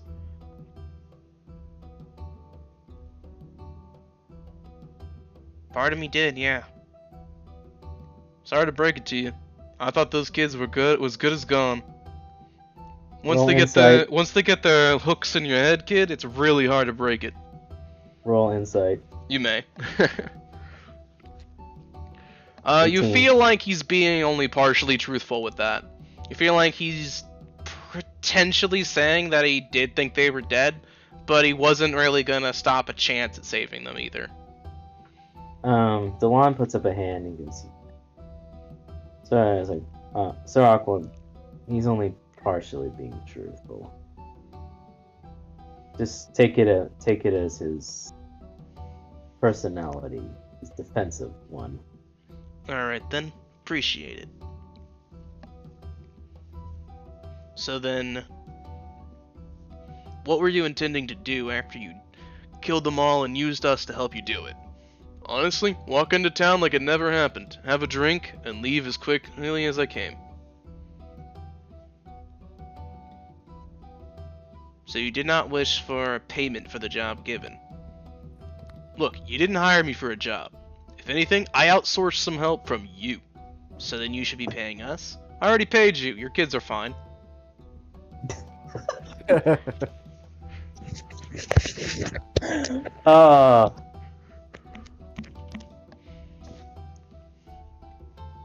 can't deny that is actually a decent payment. More than worth it, actually. See? You just helped me cause a small, itty-bitty distraction. You get 10, currently now 11 kids no longer brainwashed, and I get to kill an entire castle full of evil cultists who have no soul. Everybody wins. I've been meaning to ask this, Montilio. Is that figurative or literal? Which part? The no soul. It is both figurative and literal, Chief. When Ever go noticed into they red turn dots- into dust? Aye, that was the question I asked. Paramount. I noticed they come to dust, but some leave ichor or blood. So dust means they're not there, not physically. That's more like something they're operating through. Ichor means it's probably their real actual form. The blood turns to ichorish, an almost brackish substance. Their bodies become corrupted and putrid. And yet, during the battle, there were those where they were injured. Some of them turned to dust to heal the others. If they're using the magic of this bodies, or how does that quite work? It's some sort of construct. Some sort of ability to create creatures that are similar to yourself, but aren't entirely human. And then you Actually, take the life energy from it. back in my conjuration classes, we were told that to make a warforged, you had to put your own essence into it. So, guess you could say it's their own version of warforged. In a sense, Except they're that- completely mindless.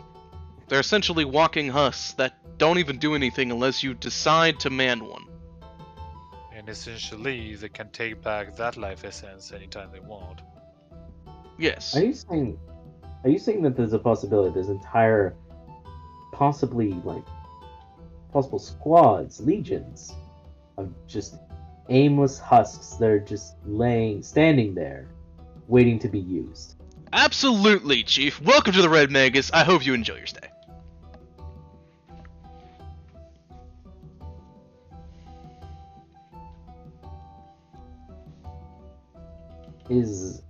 Sir Aqua, is that all the questions you have for us? I had a few more, but honestly, at this time, I feel like they're irrelevant now. I mostly wish to ask him on details on the group within, and I feel like we've gotten them. Then, as far as we're concerned, this case is closed. Aqua looks around the table. Constable, since he gives like a confident smirk. Yes, I believe it is. Patriarch, Matriarch, Spy Master. I believe it is. Yes, I will consider this case closed for now. We'll table it until Aramu returns. Yeah, I'm okay with that as well. Excellent. Alright, Montalia, you're free. Thanks, Chief. Mm-hmm. By the way, Chief. Hmm? When we skip down, probably gonna be camping outside for a little bit.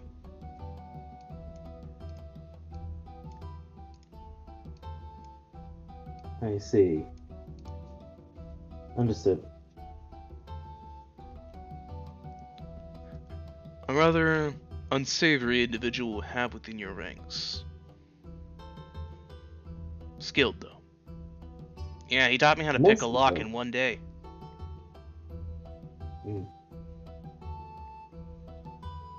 I have learned quite a bit from his time with us. And the longer I've had him, the more I realize how fortunate I am to have him currently as an employee. And him to be someone else's. Indeed. Now then, since the case has been concluded, I would like to thoroughly begin discussing your proper compensation for the task at hand. Originally, we were going to offer the potential chance at a business operation, a trade deal, for you to have a... The original idea that I was going to have in mind was a trade outpost outside of the Drow village proper, where our merchants could essentially operate outside of, as it would be within our land, but it would not be within the village itself.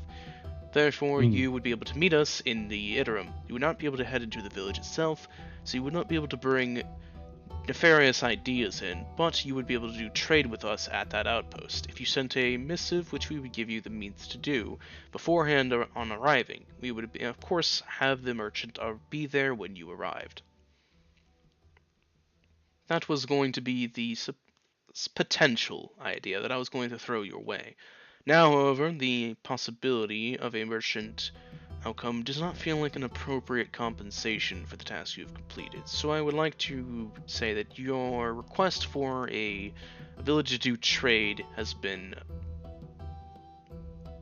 approved. Additionally, we would like to compensate you as well in further ways, as the task at hand was quite difficult, and much more so than anticipated. There were many hang-ups, but you came out on top all the same. You also rescued every single one of the Youngbloods at hand. More than was anticipated. So with that being said, is there anything else you wish to ask for?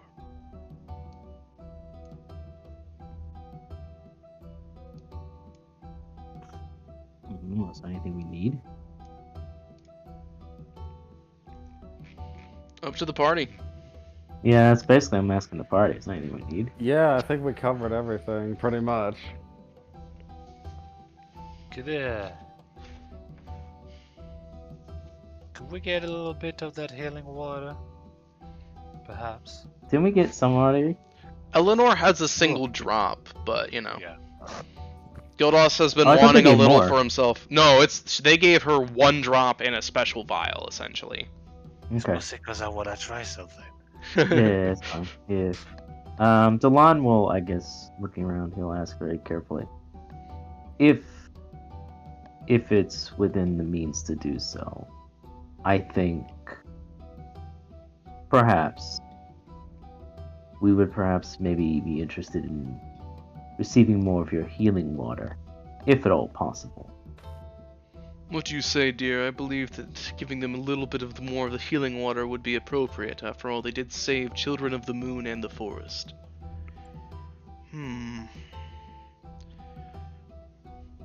Before you were strangers in a strange land. Currently you are our guests, however. As guests, I believe it would be kind of us to gift you a little more. Thank you. I thank thee.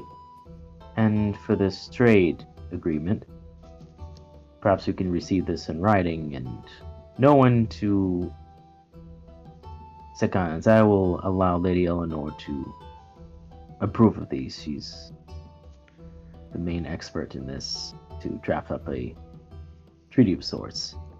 I'll be sure to hand it to her then when she's sober. Yes, thank you for that. One should never do business while intoxicated. No. No, I don't believe so. As for anything else, currently there's not anything at this table I can really give, except... no. No, perhaps not. Is there something you request? It's not a request. Rather a...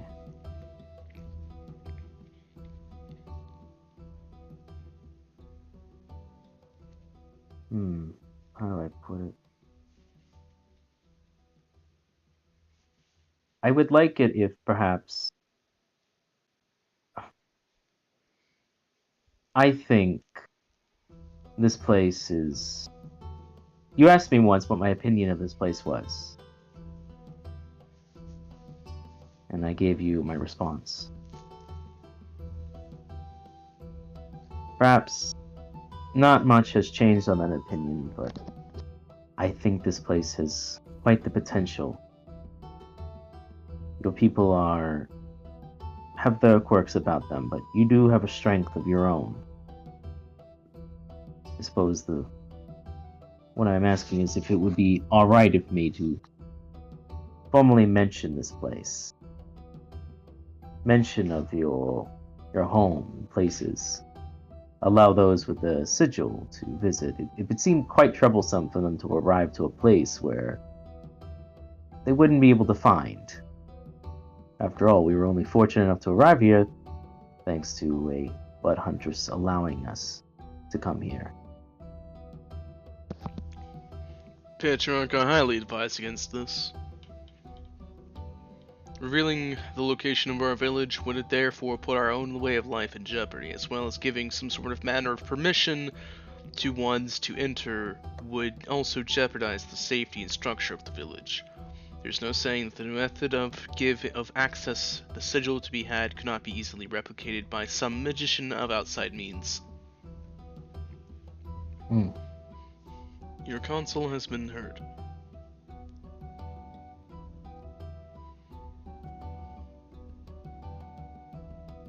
You may mention I will this. leave. As for Right. methods of gaining access, we will withhold the right and the desire to allow those that we deem fit to enter and exit per our personal desires. I understand. I meant no disrespect. No disrespect was given.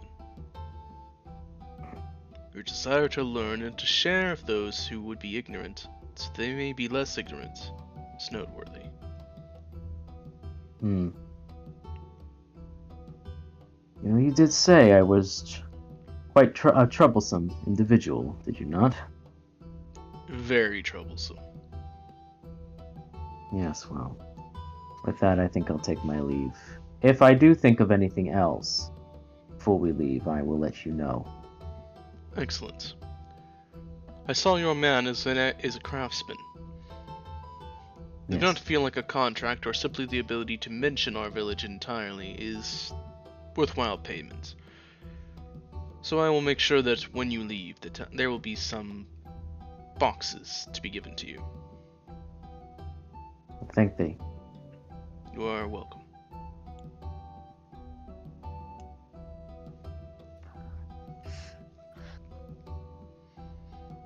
Hmm. The patriarch actually turns to you, Geldos. Is some star metal, moon steel, and ebony worthwhile to you?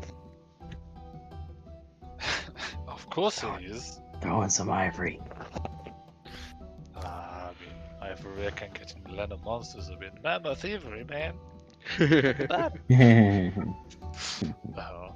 I'm like,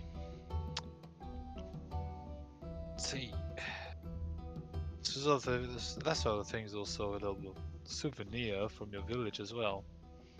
After all,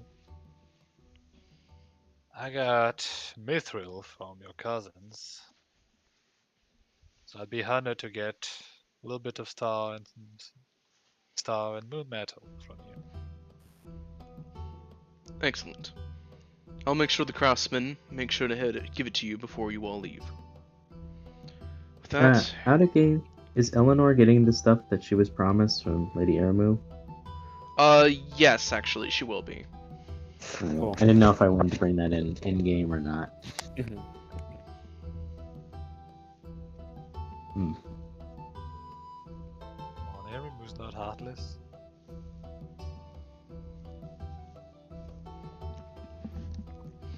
With that, then I believe that compensation has been handled as well. I will say that this meeting has been adjourned. Everybody, have a wonderful evening. I will retire. I will head to business with the blood huntresses and the other young bloods. You will see me in the morning. I will be looking forward to it. Hide your horniness. Wow. Wow. Go back to the table. It's like as I get up, I'll just say a little thing to Aqua when we pass him.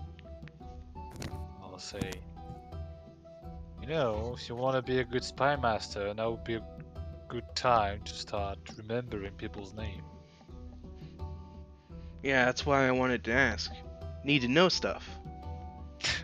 Besides, you can't just be that white-horned foreigner or that gray-haired foreigner that's a little old. I don't know about that many foreigners, but I feel like just describing you like that, I don't know. How many silver-haired, pointy-eared, dark-skinned elves could you find around here, you know? I don't know enough about you foreigners, but I feel like if I gave that description, someone might mistake you for someone. So, but a description with a name, though. Someone like me, yes, but someone like him, there's not many running around. Really? I don't know, you tell me, darling. There are, let me see, in-game and a game, there's like maybe a dozen whiteborns. Yeah, there's only like maybe a dozen or 2 dozen or something like that. Yeah. Not a lot. No. He's partially correct. There's only a few. There's not many white dragonborns. I'd say less than 2 dozen of us currently. Really? You're an endangered species then. So I've been told. That means you have a moral obligation to continue your line. It's not quite how we're made, but I appreciate the vote of confidence. No problem. I wish you luck on making sure that you don't go extinct. And I wish you luck in your new position. Trust me, I know what it's like to be wandering for quite some time. And I'm glad that you reached your destination. Thank you. One of the first things I'm going to be doing is I'm going to be investigating this whole situation a lot more thoroughly once I get more experienced. Maybe a Do that. cold case for everyone else, but doesn't mean I have to treat it like one. Thank you. Well then, break a leg and we'll see you. I don't know when really. Maybe in a year's time. Sounds about right. Well then, by that logic, I'm sure that when you get back, you'll be having a full-on gray beard and your hair will have turned gray to white. And I bet your horns will be twice as big.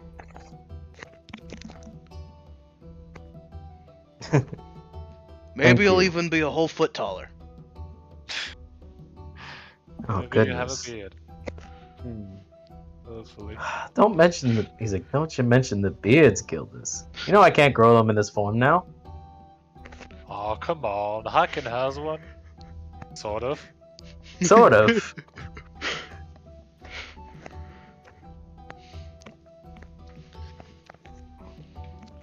Now I'm just imagining Bub with a long beard. I'm imagining Bub with a Fu Manchu. Maybe that kind of power, Marshall. You see, only red kobolds get to have a measure.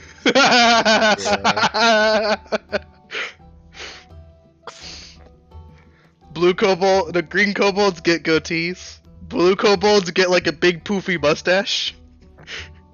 The kind that is from like the 1800s. Right, with the monocle and a top hat.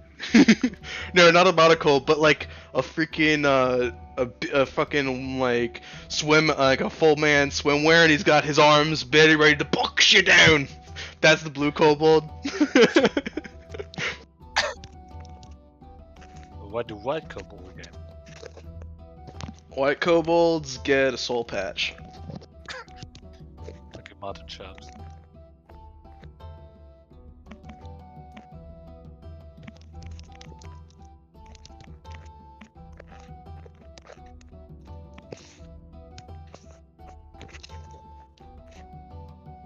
Oh, you see, white kobold don't get any hair, but they're extra shiny. They are extra shiny, and they're also troublesome. Uh-huh.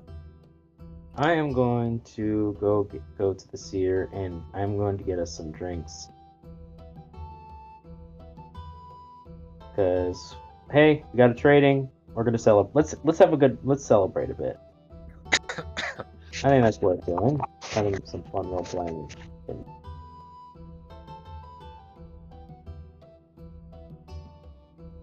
I guess if everyone's cool with that.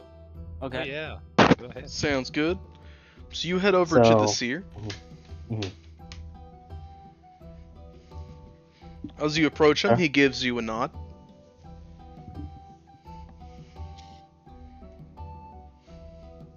Oh, Dylan pulls out his book. We could. Can I please have some ale that we've had, and if you'd be so kind, and he pulls out some coins, perhaps a nice, what is it called? Hornet wine. If you are attempting to pay for it, consider it on the lounge for a job well done. Thank you.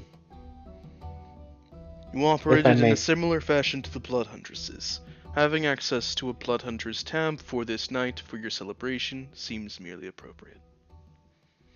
Once again, I thank you. If I may say so, you have been very kind to us in our time here. Something that's not I've noticed in my adventures is not something that's as common as I once thought. Oh, I thank you. All the same. He nods. It is my duty to educate and to observe. And It's I not my duty appreciate to that. antagonize. And speaking on your duties, you said when I'd written as much as I could about the Sylvian people that I could have you look it over. I Yes. have written as much as I can. At least I believe so. With some newer additions recently added. Perhaps you can look it over and see if I got them right while I'm celebrating. You may leave it on the counter. I will read it Thank with you. my fingertips. Thank you. Delam will say that in Sylvian. And then grab the drinks and stuff, and he'll bring it to everyone else. As he's passing by, he will actually look to Aqua and say, "Would you care to join us?" No thanks. Don't know how well it Sure. would look on the Spy Master if after his first successful mission, he partied a little too hard. Constable already thinks I'm being giving too much responsibility too quickly. Don't need to get him leering any harder than he already is. Right, Fair Constable? enough. I am the law. You are my investigator. I need my investigators to be have their wits about them. Good thing you found one who doesn't like to party hard.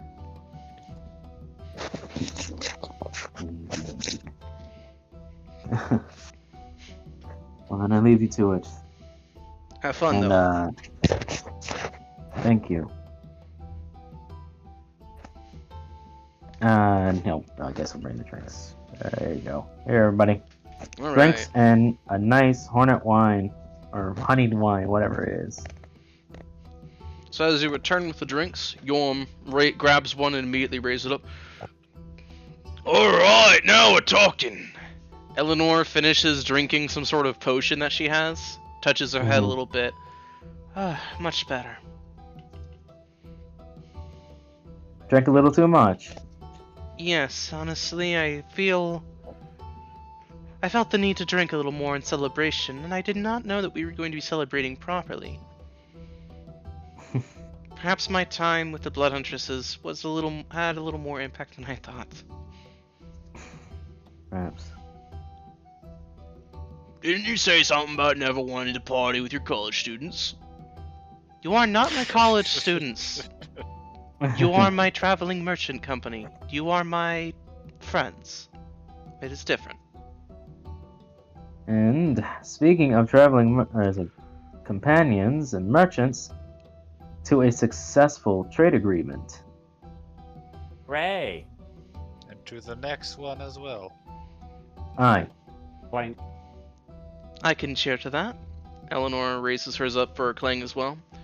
I've been given the contract by the constable. I'll be looking it over tonight. That's something good from it, at least. As they're all clinking their glasses down, Philly actually comes down from the steps, looks around a little Huzzah! bit, and begins heading over to you all.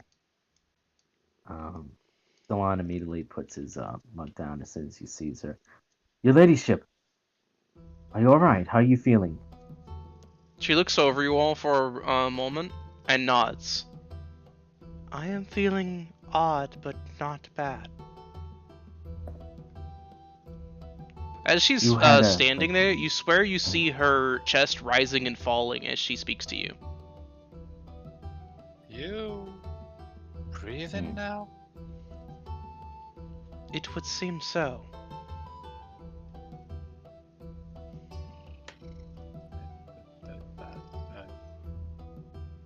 That's. Mhm. What do I even say to that? Well, I suppose. should what we can- celebrate that?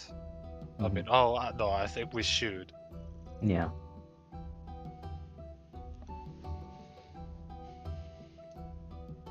Alright. Welcome back, Ophelia. Thank you. I remember being taken away, and then I remember something being placed upon my head. Next thing I remember was awakening, surrounded by friends. It was fortunate when we found you. These cultists were trying to use a bone crown to imbue you with more necrotic energy. I think they wished to turn you into a full-fledged lich. I see. Thankfully, to Sir Gildas, we were able to reach you in time and remove it before it had even truly begun its process. Fascinating.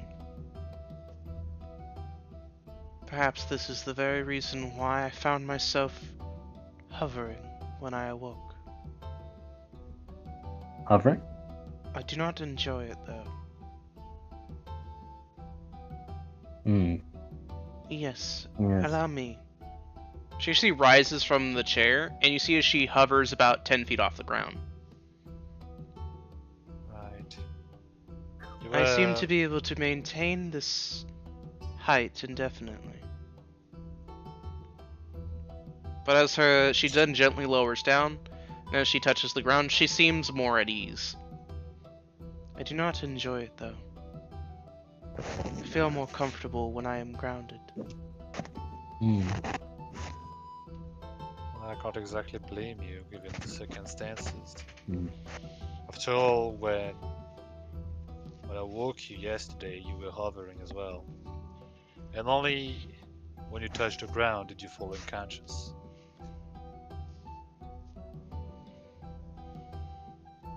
I see. So, martial art, yeah, I need to ask though. Was she breathing during the time she was like in that trance or whatever, or is that like, only rude? Right before she passed out, she breathed in some black dust. Right. But she wasn't breathing when she had the crown on it. No. So She breathed in some sort of black dust that was kind of like swirling around the room. When she fell unconscious, she inhaled essentially the black dust. But that happened after you had removed the crown. right. Well, I mean, I did do something to her as well, so I'm gonna bring it up and say, as for the fact you breathe in, I wonder if it has something to do with transferring my own life energy into you. I do not know. I feel as if that I do not have a need for breathing, yet I breathe.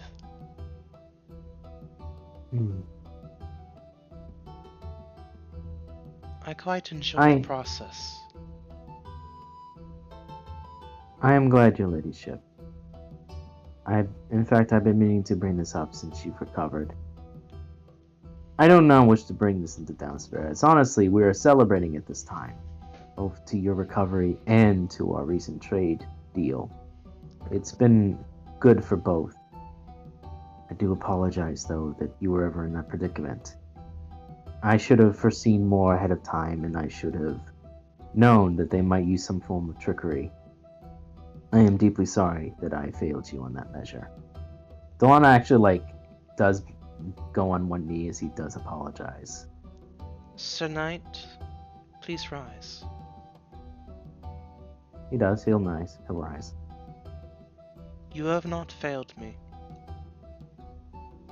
On the contrary, the fact that I am still here with you now proves that you succeeded in my name. Alba will continue to do so. Of this I have no doubt, Sir Knight. Thank you. So And as for his lordship, I appreciate you as well. Yeah, man, you were awesome. Dewan actually claps Sir Gildas on the shoulder. He was the first to come to your aid.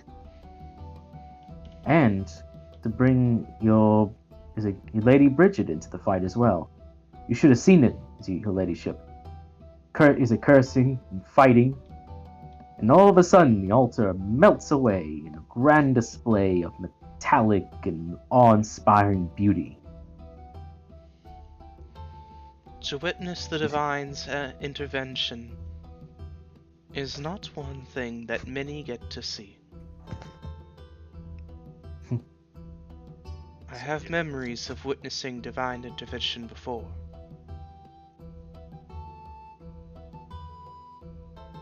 One should always cherish those moments. Indeed. Scratching my cheek a bit in embarrassment, I'll say, Sure. darling like Ophelia, and say, "Come now, I would have done that for anybody here." Well, then I look briefly outside and say, "Maybe I have to think a bit for Tulio, but But you would do it Speaking- for him nonetheless. It is an excellent Yes. judging of characters. Aye. And the thought is, and the fact that you were so courageous and thought nothing else but to rescue allies speaks to your character, my friend. well, then I thank you for the compliment. Then Of course. Yeah. We all did a right good job in there. Aye. although we Mhm. oh, go ahead. Go ahead. No, you go ahead. Although we still do need to try out that silence technique with the blunderbuss. Yes. Hopefully, Oh. when we can set it up, it'll be a right good time. Can you I have imagine? no doubt. Imagine if we did some sort of weird tactic with it. Well, what if we wanted to scare somebody, you know? Oh, scare a goblin tribe, War Chief, you know? Goblins, rival goblin tribes causing you problems. You tell them I command thunder itself. And that's where you come. I quite like this idea, although I don't know. We'll have to try it out. You hide me, and you make sure that there's a bit of silencing in the area, right? I can step right out of it, and I could fire it from a hidden position, and then go back inside of it. Because I'm silenced Honestly- beforehand, they would not be able to tell the difference, especially if it came from up on a mountaintop. Honestly, the true terror of a blunderbuss being fired as quietly as a bow and arrow is quite terrifying. If I do say so myself. Once upon a time, my ancestors tried to make a blunderbuss that was quieter. Poor great-granddad. Oh, He never was the same after he lost his arm. you know how we talked about Junior back in the cell? Well, you see, I may have an idea for that. And remind me to bring it up when we cross Glucaster. Hmm. Still need to work out some more details. Until then. Yeah, I think I can remind you about that. I have some ideas about it myself. Good. And speaking of ideas, there was something I wanted to bring up to a number of you. I've been thinking long and hard. Last time, when we rescued her ladyship, you asked me if there was anything about Holy Lands. I do happen to know about a few. I've been holding off for a bit, but I think perhaps visiting one of them would do us some good, including her ladyship. Sancted ground is rather impressive. There are very few locations of sancted ground. There was more once upon a time, your ladyship, but unfortunately, there's only 3 I know at this time. One is in the Hall of Heroes, which, pardon me, your ladyship, I could not get you within 1,000 meters. Let alone, sorry, 1,000 possibly miles of it. Yes, I do believe that if we were to try to head towards the capital of King's Landing itself, it would be rather disastrous with myself in tow. It saddens me, but perhaps later in the journey, I could once again wander within those mighty halls. And I wish that for you. I truly do. The next one is, I'm sure you know quite well, Sir Gildas, is the Castle Renauld, where the High Lord resides.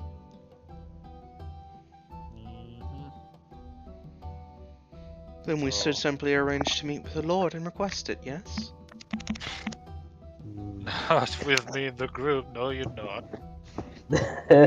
Whysoever not? One Well, Lord simply asking for the favor of another. You should be able to come together and aid each other in this endeavor. It is for the greater good. well then, we might not be able to do that when we get to Reynolds for now, but I may have an idea for later. Hmm. Although it might, well, essentially rest upon my shoulders and my skills as a knight, cleric, warchief, however you may want to call it. Hmm.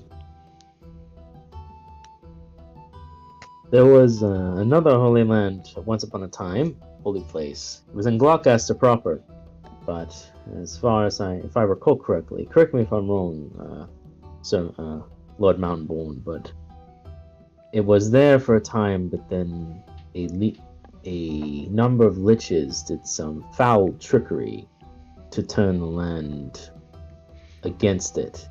Oh, They yeah, tried right, to- that. Right, awful, right, yeah. Lord Gloucester at the time was right pissed. Eventually, we decided that such a thing could not go unresponded to, and so we charged right into the land of monsters. Yes. It was a noble crusade. Aye, that it was. So, the only other one I know, or if I recall, I remember, surprisingly, is in the land of Nebulum.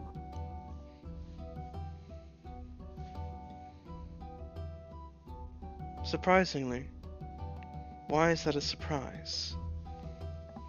Well, your ladyship, we have been remiss to bring up Nebulum, but Nebulum is not exactly a place of fondness. If you ask Montilio's opinion on it, I doubt he'd have many nice things to say about it. And if I may be frank, neither do I at this current time. I see. I will return But- momentarily. Oh. Are you sure? If there's anything you need, I can just go and she's gone. She simply turns around to you and just gives you a small smile. No need.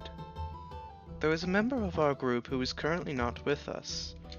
If we are celebrating, I believe that he would desire to celebrate as well. Is it at night? It is currently not night. Okay, It is getting yeah, close to it, though. Yeah, we need to get his ass back here. She actually begins heading for the door, pauses briefly, and turns back. And I believe that if I go calling upon him, he will answer.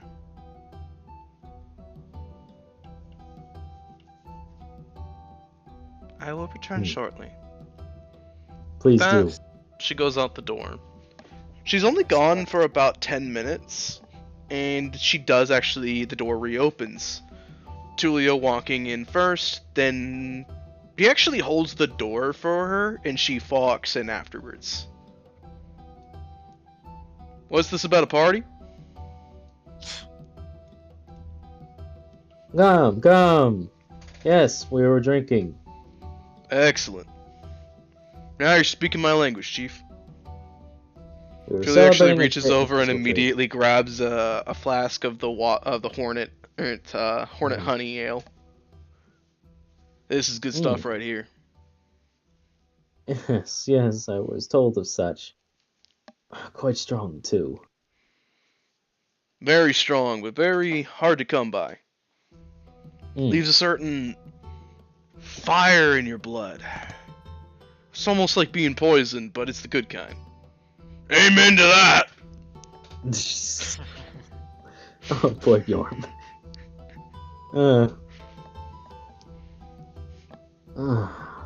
We were speaking of things as well, business, while we were also celebrating. I wished to have your input on something.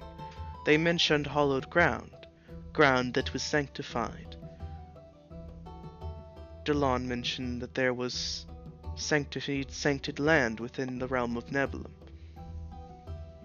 What can you tell us of this? Oh. Well, I mean, there is. People in Nebulum are surprisingly super, what's the word?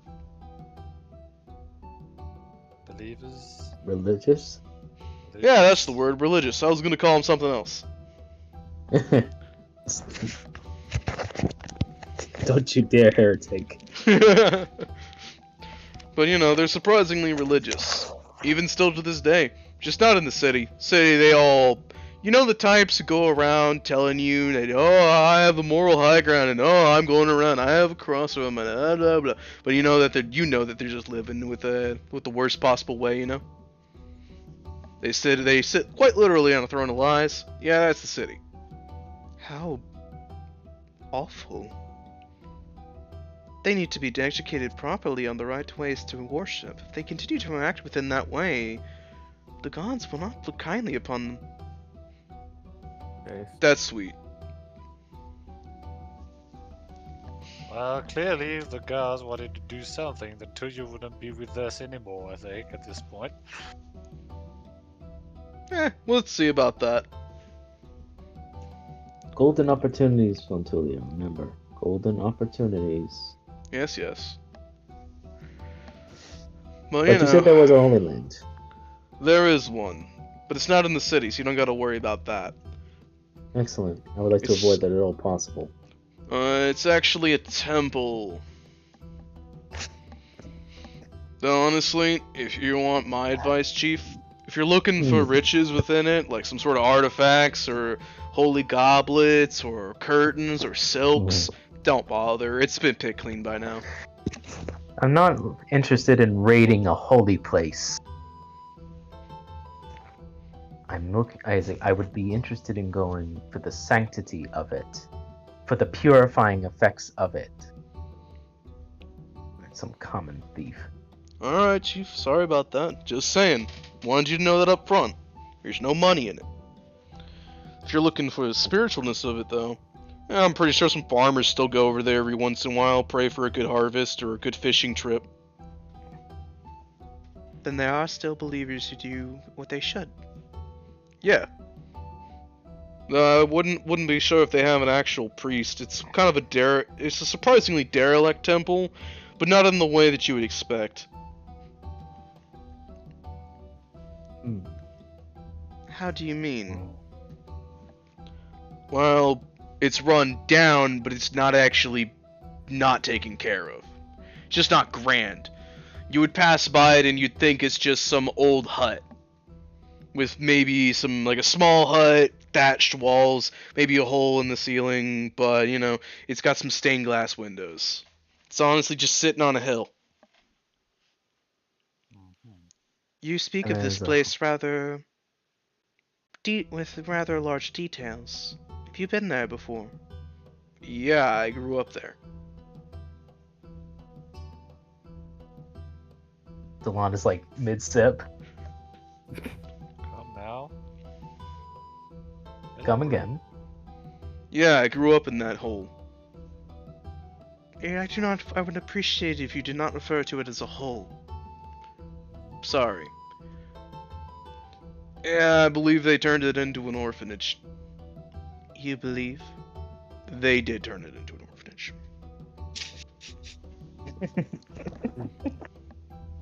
Philia, no sad.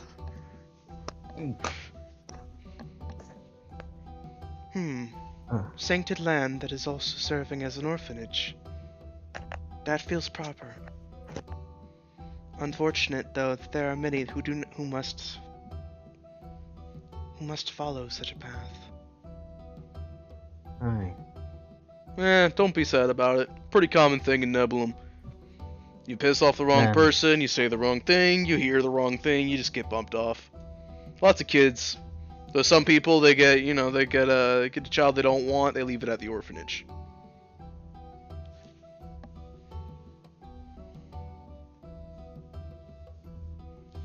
Perhaps in our journey, since it seems to be the only one that perhaps you might be able to visit, you'd be so kind to let us journey there. I mean, sure thing, Chief. If we ever head back to Nebulum, I could take you there. We're gonna hold you to it then. I'm intrigued to see what kind of a land that Montulio came from. It ain't no land of milk and honey, Chief. No. Dirt farmlands, rough linen sacks to sleep on, some nice healthy water, simple fish and bread, you know. And a community of people that all look out for each other. That sounds rather heavenly. Your and my definition of heavenly are very different.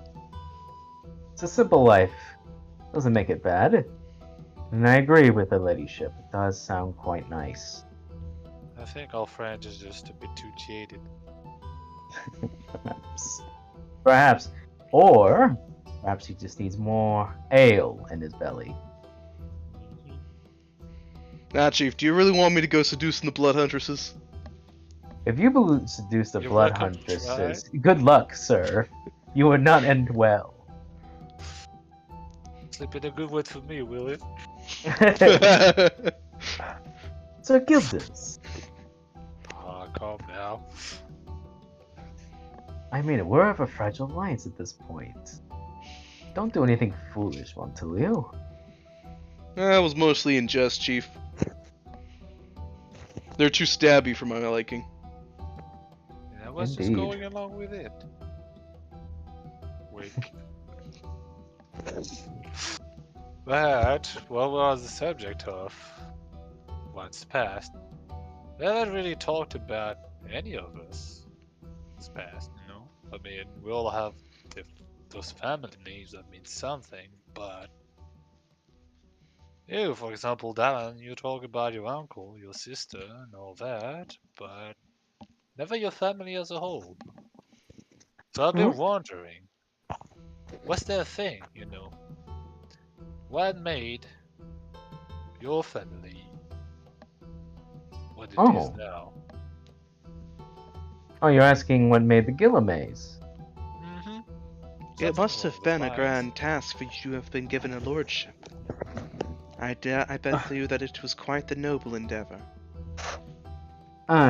Well, that's more attributed to my great-grandfather. Not me, not myself.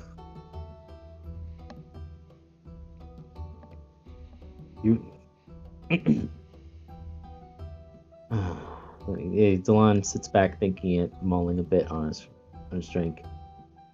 Yeah. If you're sure, I'd be happy to talk about my family. My history. I don't mean to bore you, though. Eleanor actually pipes up. I don't think that it could be boring. Talking about one's pedigree is quite the interesting tale. It's quite the common staple at noble tables. And I wouldn't bring it up if I didn't care about it. I don't like being talked about like I'm a prized racehorse. Pedigree. Ugh. I understand her definition of it. I take no offense. Let's see. Yes. Lucian Gillamay was my great-grandfather. Before that, the Gillamay family had been, well, we've lived in King's Landing almost our entire lives, since the beginning, really. We've tried to look back further in our time. We're still trying to find if we're tied to other families. I'm sure we were. But the Lucian Gillamay he was the instrument that brought us into the limelight. I believe it was during a particularly harsh battle that he volunteered and found himself as a Templar. He's the one who started our current family line. Before that, he was a simple farmer, scout, that turned scout during the war times. Because of his skill and his bravery in later battles, he was recruited to become a Templar. After that, he became a fine Templar. If I recall, I think he was almost considered joining the Hall of Heroes, but he never quite made it. Almost. Almost, as he says. But he seemed more, at least this is what my grandfather says, he seemed more focused on preserving his family line more than making, in his words, another statue.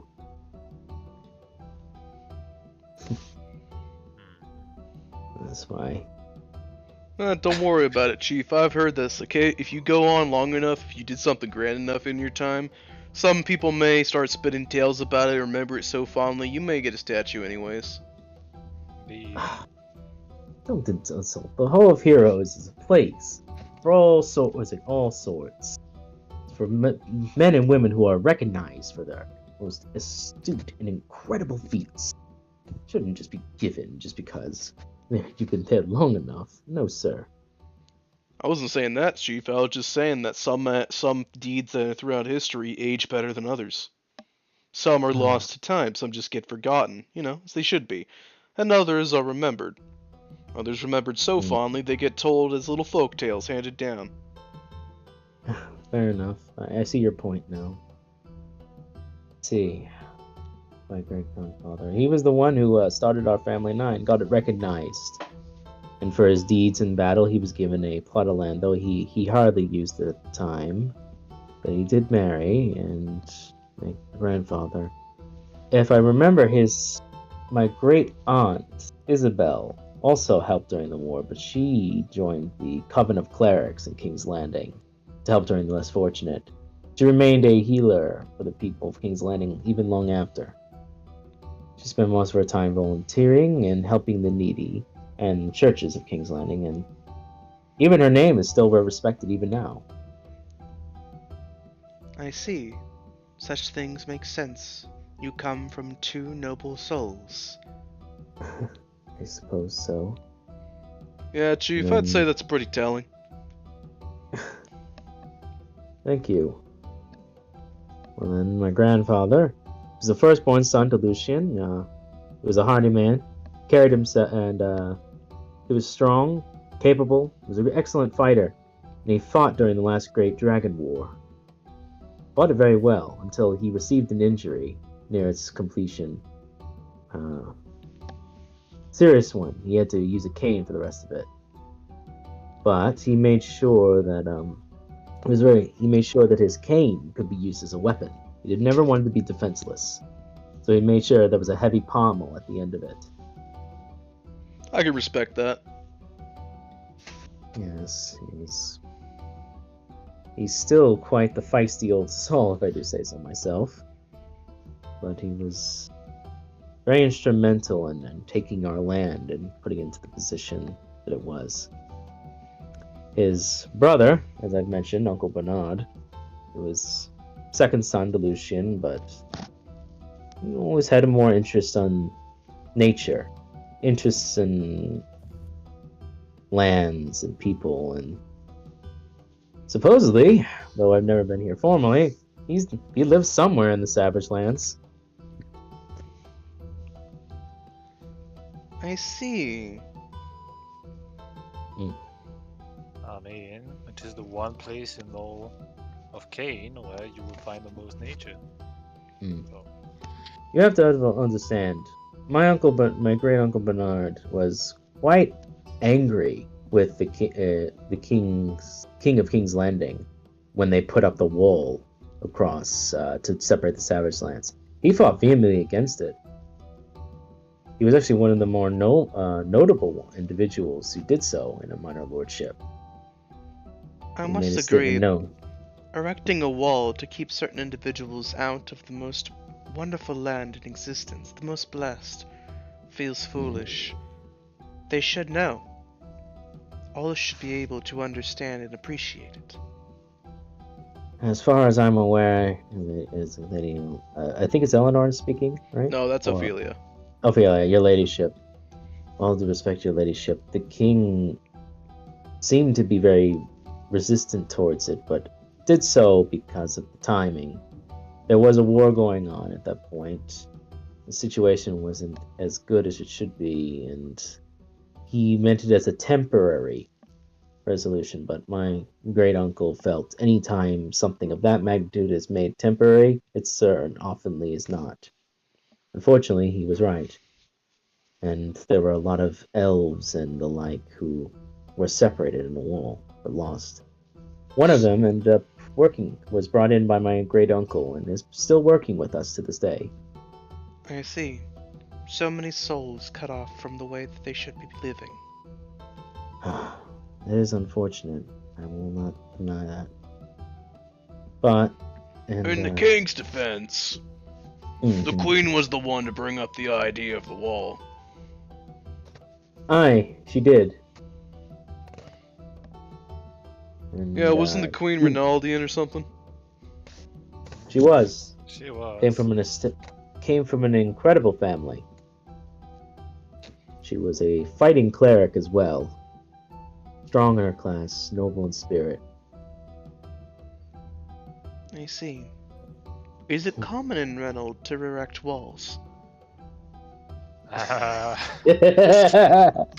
well, as a matter of fact, we have a pretty sturdy wall running around the Dorcaster border that has served us well all those years. We also have a pretty nice natural wall running along the King's Landing border. And we also have a watery wall between us and Nibelheim, so as to keep our most holy and sacred and most beautiful land untainted. I see. To paraphrase your own word.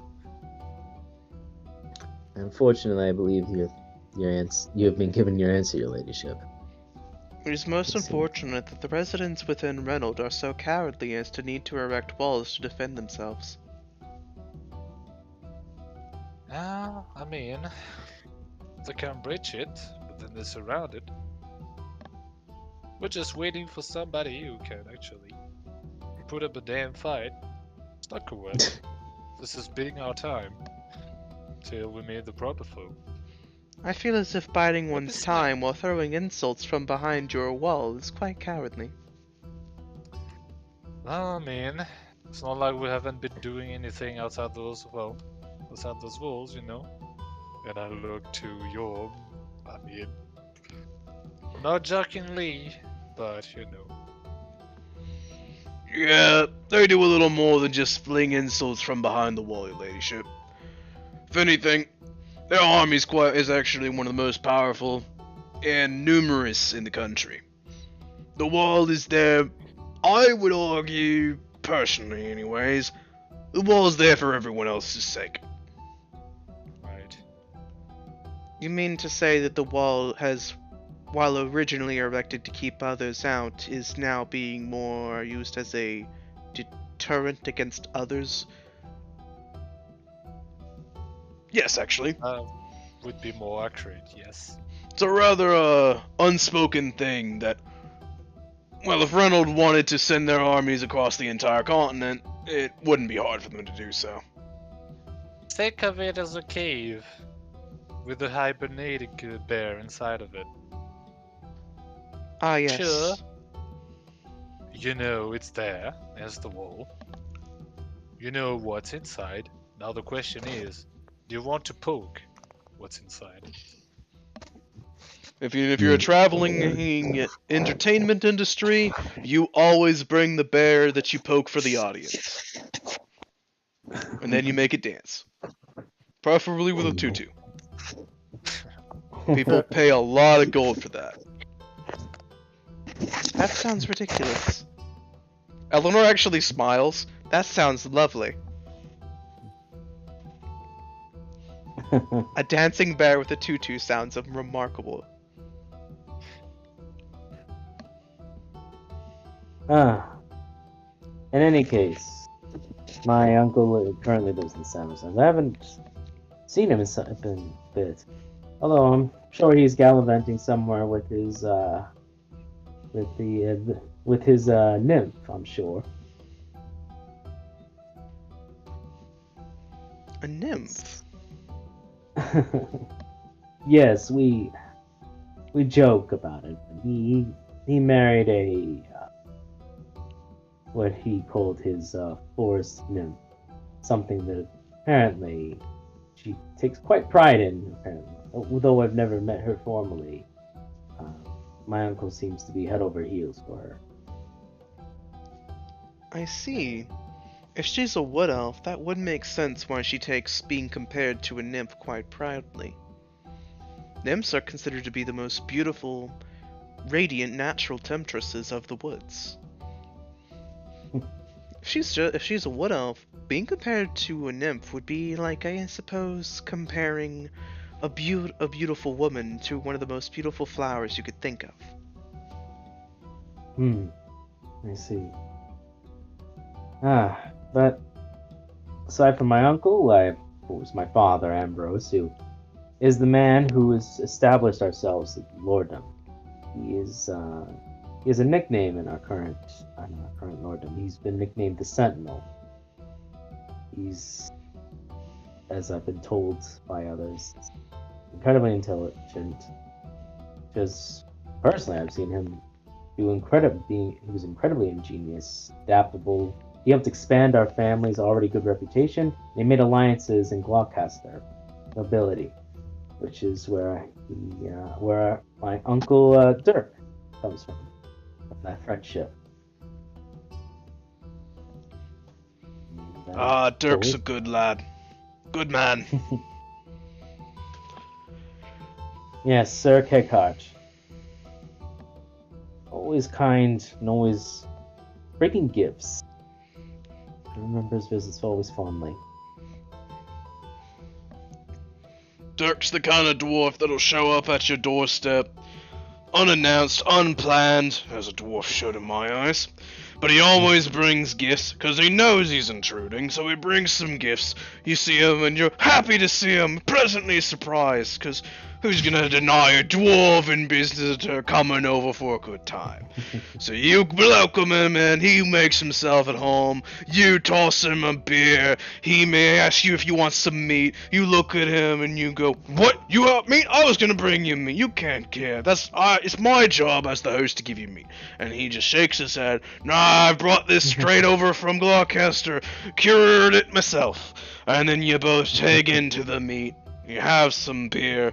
Eventually, he gets you hooked on cigars, and you have a cigar in your mouth every day since. You say this as you have personal experience, Lord Mountain. Oh, absolutely. Dirk glad that found me one day just kind of wandering around, and I had no idea who he was, but, God bless him, he just came right over and acted like we were the best of friends. He does have that energy about him. Always a good day when Dirk came a-knocking. If it wasn't for him, I don't think my father would have ever met my mother, Ellen. And then I and my siblings wouldn't have existed. Dirk strikes me as the kind of guy who could be a fantastic wingman. I don't believe I've even spoken about my siblings much, have I? No, just mentioned them in passing, but that's about it. I'm actually I asking. know one of them is a I'll believe I have. smoker. You haven't mentioned them Evan's like in a sweet. detail. I think you've offhandedly mentioned that you have a sister and some brothers, but you haven't gone into detail. Yeah, No. my brother Yeah. really likes to smoke, but I think it was like another one. I don't remember exactly. Yeah, but Bub's gonna be like, wow, your family's so involved. With kobolds, we all come from the same place. Really? I'd imagine that kobolds all come from the same place. I mean, most people come from the same place, too. Tulio? What? It's true. Well, yeah, but I mean, we all come from, the whole tribe comes from the same hatchery. So it's like we're all one big family, rather than you have this family here and this family here. I'm back. That's What why did we get more work done. Where did I leave you guys? We were talking about, you were talking about if you had brought up your brothers and sisters, Yeah. which I we wonder said if I that you had mentioned them very briefly, but not in detail, which Bub took that a lull to talk about a little bit about the kobolds. Please, by all means, I'm listening. But yeah, that's why I was just responding to your thing about your family, and then Bub's gonna say, "Are we gonna visit your family?" Delon actually pauses for a moment and he thinks about it. Not good enough. That's not that. I would love the opportunity to embarrass you, Chief, right in your own home. Is your house really big because you're a noble and a knight? No, my home is. Our manor is not as we're minor lord, so it's not quite as big as you might think. I know it may not mean much, but it is. It's not much bigger than this. Maybe slightly larger than this inn. All things Eleanor considered. chips up. It's not the size of the lorddom or the size of the manor that you live in that counts. It's how you make use of it. Some lords choose to live remarkably simply, but they live in such a way that it's beautiful to look at. Just having That's large right. stuff and having a lot of stuff and a lot of expensive stuff for the sake of it does not really enamor your lorddom more than any others. You gotta make sure that the way you're living is noble and regal, which is a lot more than just wealth. I meant no offense to my own home. I love it. I truly do. We've seen quite other places. I didn't want you to have untoward expectations. It's a humble abode, and I appreciate it, and I like it. Delon, I have no doubt in my mind that the home you come from is a noble and regal one appropriate to your station. Well, thank you for that. As to also answer your question, I think perhaps when we return from Anold, I think it would be nice to perhaps stay, or I will consider to send them a letter. At least consider it. As for my siblings, well, hopefully my brother Laurent will reach it in time and have things prepared. He's the eldest. He's similar to our father. He's honestly quite wise and brave. I've watched him take on, even in training when he was in training as knights, I've heard stories between other cadets how he would take on several at once, and no matter how many times he got beaten down, he would keep fighting. He is currently wielding a family claymore, and he's, as I've mentioned before, he has recently married and has a newborn son. You have a family claymore, Chief?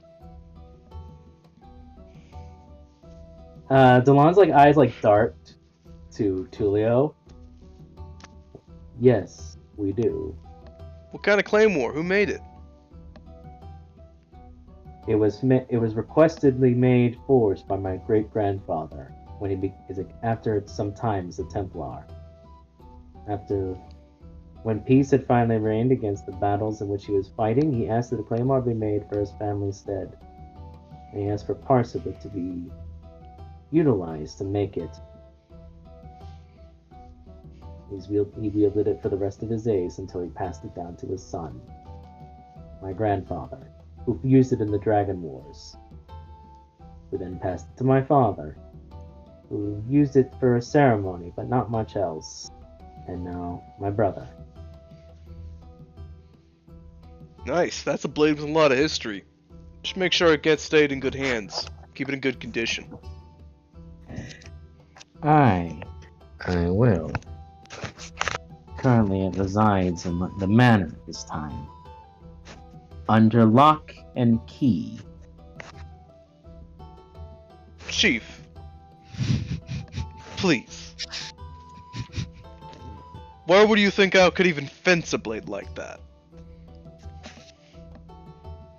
You try to sell that blade on anywhere, and they're immediately gonna go, I don't want to fucking own a Templar's blade. Oh, I think I know one person who would. I mean, he'll sell anything, as long as he doesn't know it's a Templar blade. Those are the really large blades. Aye. It's a broadsword. Usually requires 2 hands. I'm surprised you're not using that as your weapon. Me? No. I could never. I'm the 3rd son. It's not mine to wield. But you are blessed by the white dragon. That means that you are of higher status, right? That's not entirely accurate, but you're not wrong either. It's just not how it's done. Well, Honestly, if you ask Chief, me, considering the history of the blade, if you were my little brother, I'd make sure you had that with you.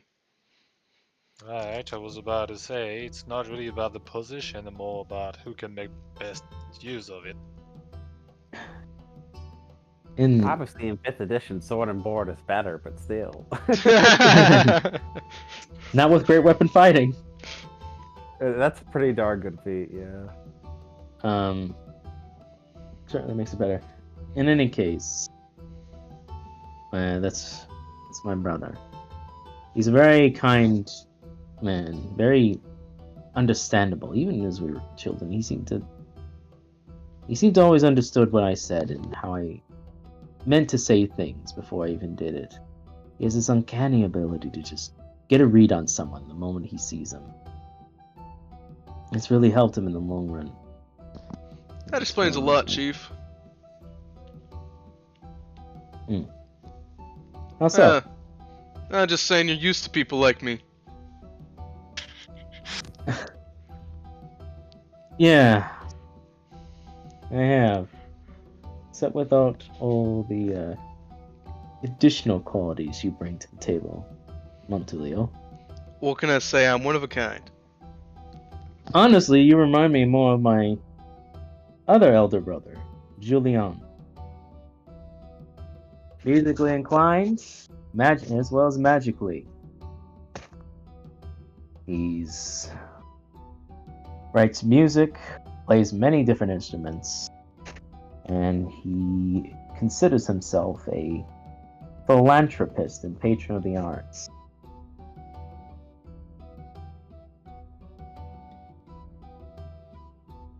Although if I'm being perfectly honest, he seems more interested in the wine and women than he does art.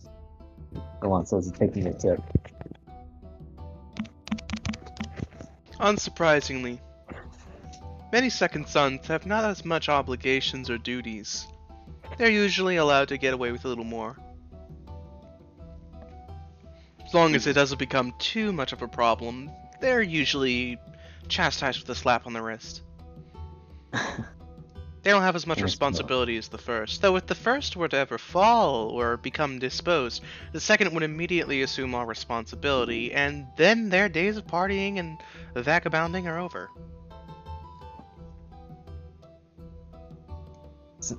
Aye. That's similar in King's Landing as well. Although, my brother has tried to get him into more nobler pursuits. He enjoys his freedom, and I can't blame him for it. And, besides myself, of course, I'm the 3rd son of the family, and I have my youngest. The youngest of the family are my sister, Marceline.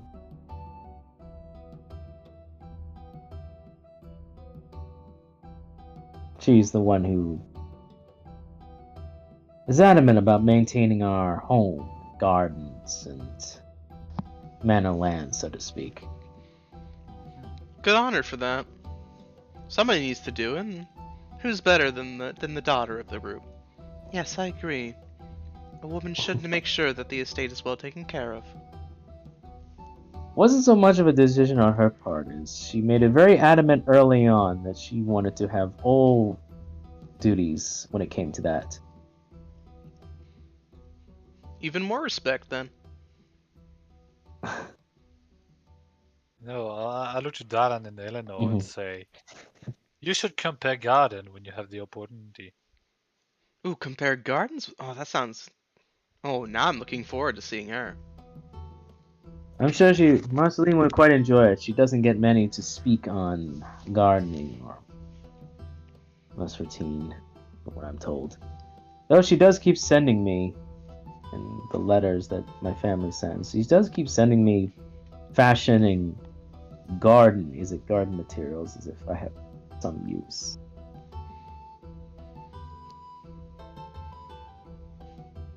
Well, Chief, when a lady sends you fashioning and gardening materials, it's usually a hint of some sort. That's what I found out. I used to have this woman, not interested in me, mind you. Don't worry, not a sister. Not a sister, you know, odd relationship. But you know, she saw me striking out with the ladies over and over and over again. And she eventually just decided to start sending me parcels. And every single time there was a bit on fashion and some hygienic products. Eventually, I decided, all right, fuck it, I'll try it out. So I changed my getup, changed the way I dressed entirely, cut my hair, trimmed my beard, you know, not unexpected for me at the time. And I started talking to ladies, and I wasn't immediately turned away. I appreciate the comment, but honestly, I think she does it just to annoy me. She knows I dress well, and gardening, what do you do with gardening? You'd be surprised. In any case, that's my family. It's where I'm from. Not all that intriguing when it comes to the minor lords, but they're mine, and I miss them. Even more reason to return then. Well, it'll be quite some time before then, though. We still need to make our journey to Cloudcaster, possibly Assyrium, and of course Renault to see your way. So it'll be quite some time before I do, and we might have other obligations at that point. Even more stories to tell than when you came back then. Agreed. And speaking of, since we're going around talking about backgrounds, what of you, Sir Gildas? You had oddly tight-lipped when it comes to Renault. I am intrigued to hear where this Master Forger and Cleric comes from. Family. You mentioned your grandfather, too. What was he like? Alright, well, before we get to my grandfather, we have a bit to talk about the Armand family and how they came to be. I just know that I was tight-lipped and more that nobody ever asked, so I never got to tell about anything. Now you have the floor. Well, just never really had the opportunity to do so. Anyway, well, the Armand family, well, dates back when there was only really King's Landing, and other character did Gloucester come before Renaud, or? It did. It was King's Landing, right. Blancaster, Reynold, and then Nebula Ministeri. Split. So let me know and say that. Well, days back from when there was only King's Landing and Gloucester and nothing else. It was all Uncharted, really. So, my own little family was from King's Landing originally. Although I didn't really know what, if any, history they had there. Other than they were from a small village that had a shrine of Bridget in it. That's why we've been followers of her ever since. But At the time, Reynold wasn't a thing anymore. Well, wasn't a thing yet. And my ancestors, my ancestor generations back, was part of the first columns of, well, settlers rather. What's the word I was looking for? Was the part of the first settlers of Reynold. Part of the first expedition, in fact. Hmm.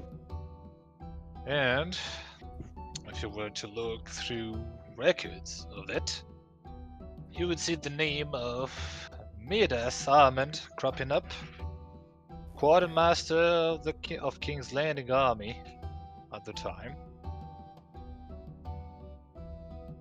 And yeah, so they went on their first expedition, and as you must know, back then Reynold was, how shall we say, full of giants.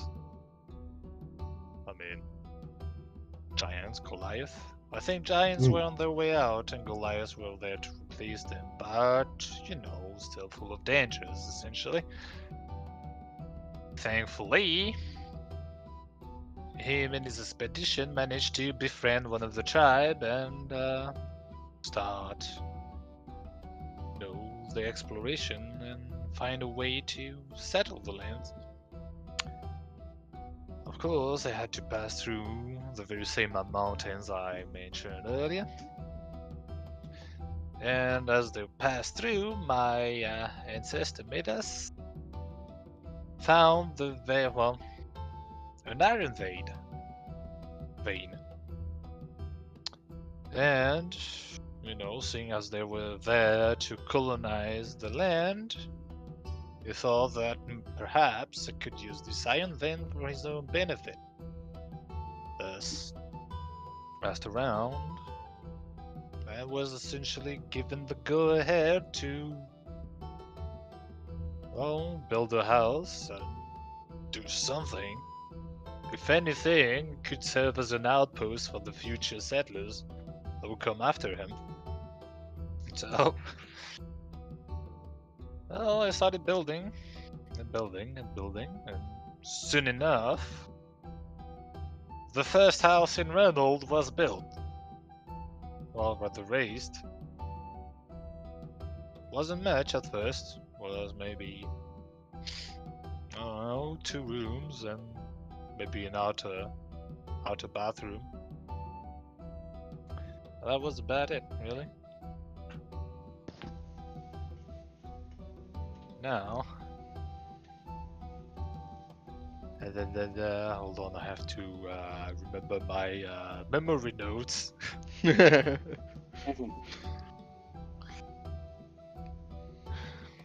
I see.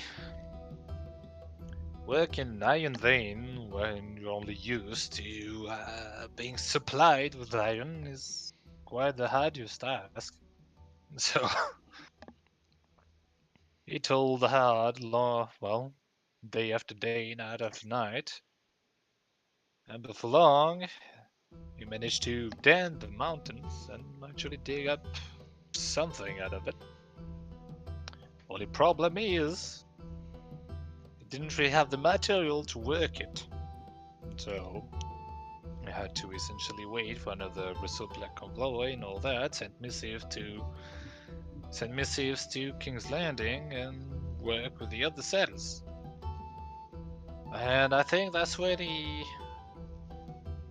if I remember the family records right, that's when he met my other ancestors, you know, so that the family line could start.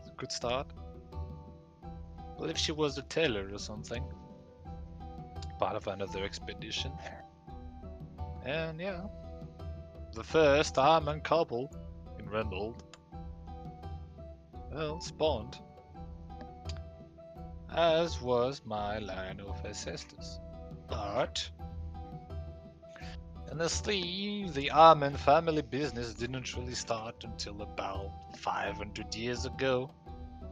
Give or take. Well, I mean, I don't know how long Reynold has been settled, so I was just given like an approximate Presumably so. date. You're good. You could give an approximation, honestly. Yeah, I was thinking about around like 500 to 300 years ago. Yeah, so Reynold would have been settled. So it's currently the 5th age, I believe. Reynold would have been settled around in the 3rd age. Like fully realized as like an actual full like Reynold would have been Reynold in the 3rd age. And one age is how many years? About 3,000. Or is... Oh yeah, that's a lot.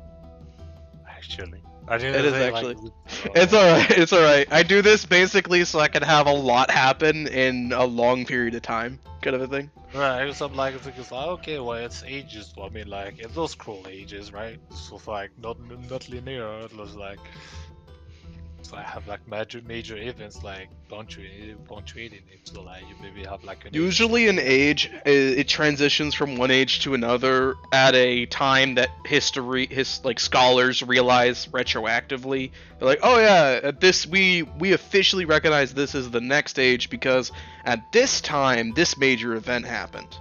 Yep, Uh-huh. makes sense. And the 3rd age is called the 3rd age because before the 3rd age, Reynold what didn't exist. Now I'm thinking Lord of the Rings, the 3rd age. The 4th age would have essentially been recognized. So the 3rd age also is when Styrium and Nebulum were founded. So all of the kingdoms would have officially been founded or recognized at that time as kingdoms. The 4th age is the one that was currently like the most recent age, because you were in like the 5th age, but it hasn't been the 5th age for very long. Yeah, probably started around the end of the Dragon War, maybe at the beginning of it. So the 5th age happened at basically did happen at the end of the last Dragon War, because in the last Dragon War, I believe, was when the dragon that laid far deep in the earth was killed. Mm-hmm. No, that was actually the Dragon War just before that one, actually. Because the last Dragon War surprised everybody, because the dragons came up and they're like, I thought we killed the where the dragons come from. Mm-hmm. So the 5th age would have happened at this time, would have officially started a while back. Mm-hmm. I haven't put a real number to it yet. It's okay, we'll just guesstimate. Yeah. But yeah, I mean, 500 years is roughly what I am, right? So That works, I mean, honestly. that's a long time into the 3rd age and then, but you know, we'll have like 2 people, maybe 5 at once, doing something. So I think it's fine. So anyway, I mean, it makes sense because they're also kind of like in the boonies. right. Like wasn't syllabalized yet, But yeah. For me, my ancestors just toiled the land and built the mine and worked the land. Then, 500 years ago, our official blacksmith business was born. Or rather, was the first time we actually had more than a couple of clients every year.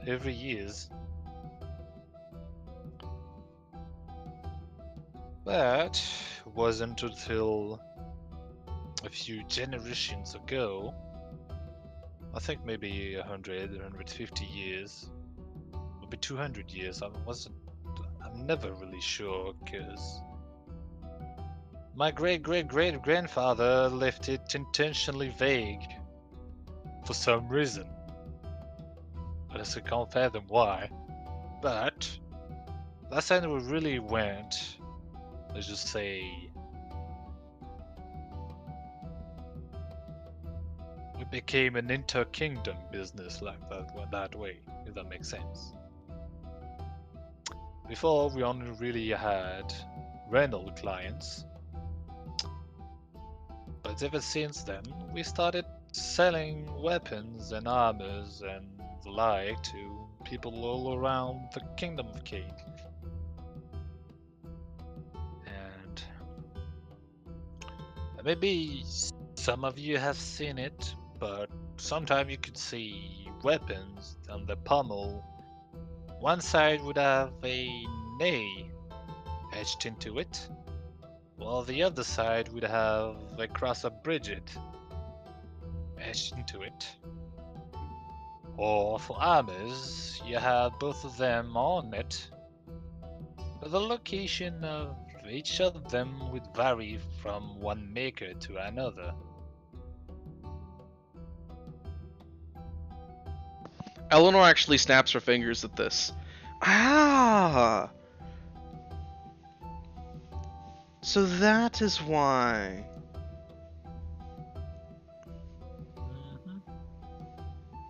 It has been See? very unfortunate that such a supplier has been cut off. Oh. Well, nobody can order any orders from you anymore. It's been that way Well. for a little while now. Well, we met one of my clients back in King's Landing, actually. Unfortunately, I couldn't really give him the truth of the matter, because my exile was still pretty recent, and I wasn't ready to use my name yet. Yes, I've been all by my lonesome, and my parents and my grandparents have been supplying iron to some people throughout the land. It's been quite a lucrative business, to be honest. Although I'll say it's dried up a bit recently. Understandably so, with Reynolds embargoing everyone. Well, not just that, but I'll get back to it. But yes, Who needs a million He's- weapons and armors being made in a time of peace, eh? exactly. The only types of Yes. people that do are usually mercenary companies. Mhm. Yes, usually the placement was testament of the maker's personality. I think, if I remember correctly, my grandfather used to put the A on the stomach of the crosser Bridget closer to the art, while my father used to put both of them close together. Although the more stark differences would be on the other pieces of armor, say the helmet or the greaves. Say, for me, probably not a lot of them running around, but if you come across a helmet made by me, you can see the cross of Bridget around the forehead part, while the armor part, the A, would be closer to the mouth.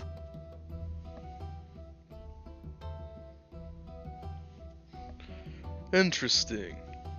You know, Gildas, Mm-hmm. it's rather nefarious of your ancestors to put targets on the strongest part of the armor.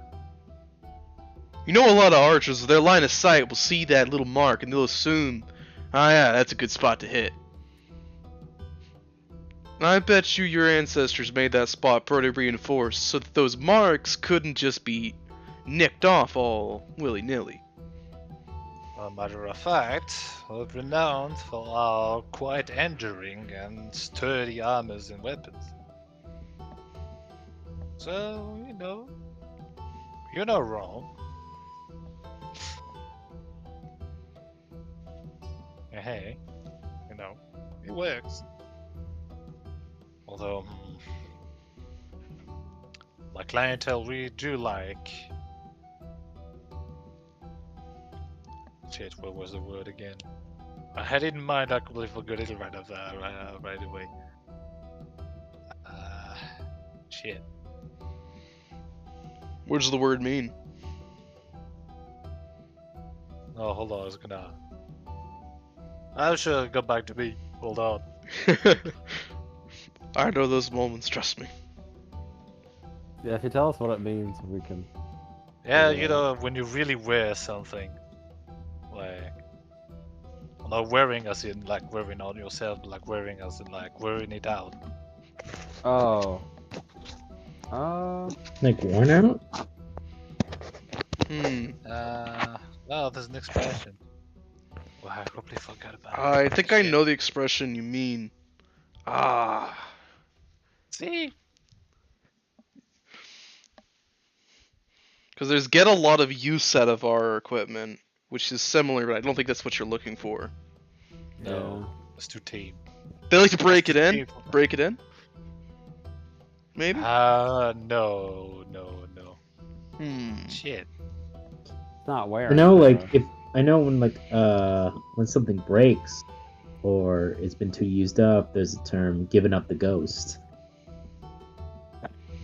But that's I think it's more. I think what he's looking for is more of a term that's more like well used, or they like to use it well. They like to use it lovingly, or something like that. Like with a lot of Well like I use. said, well worn. Well worn. Yeah, there's something like that. Yeah, probably. Whatever. Let's not come back to me. Rewind back a few seconds. But back to my family, I actually reached my grandfather this time. The Great, self-titled, Matthias Armand was my grandfather. And let's see, to give you an idea of his personality, take me. Crank it up to 11. That's my grandfather. That sounds like somebody I'd like to get to know. No, but you're not someone you would like to get to know, unfortunately. Hey, Oh, if he's shoot. anything like you, but just a little more intense, I could respect that. You know, you get thrown out of a man's establishment, right? And he tells you right to your face why he's throwing you out. Then he tells you to stay out. I can respect that. Right. Well, Matthias Armand was a downright ass, I shall say. And was also the one who, well, raised me for most of the time, as my father was the one running the shop while I was a kid. But, back to my grandfather himself, he was lucky to be born during the Great Dragon War, meaning that supply and demand for weapons and iron and all that was at an all-time high, especially in Reynolds. And thankfully for him, he was also very skilled when it came to forging great weapons and two-handed weapons and the like, which is also in high demand in Reynolds, considering we have a lot of orcs and minotaurs running around. Really do like using that kind of weapon. Yeah, if they wear armor at all, it's usually the heaviest armor you could imagine. So much so that your typical blades will just never pierce it. They just go around charging like it's no business, with a weapon big as you are. Now, you Doesn't sound see, exactly fair. now you see, I say that, but my grandfather would not say it. Because, as my grandmother said, he was ready to go to war. And the weapon he forged, the armor he forged, was for himself, not for anybody else's. So what did my family do?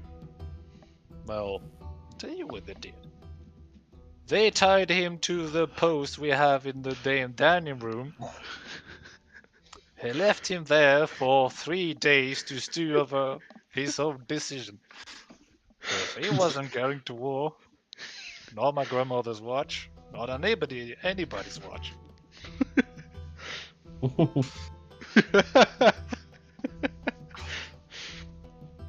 Oh, well.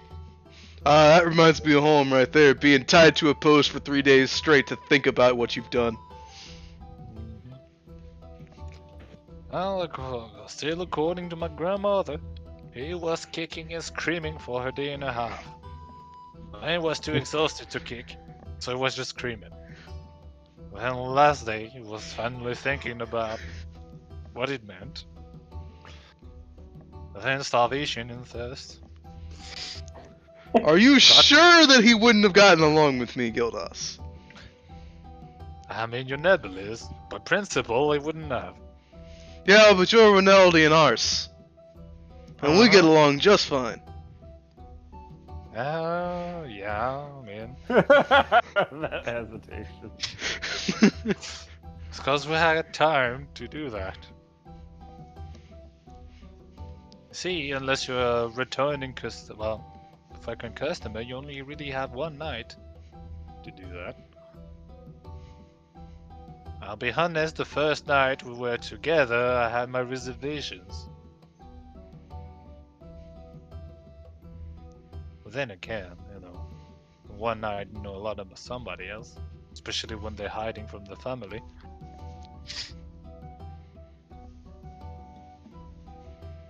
Anyway.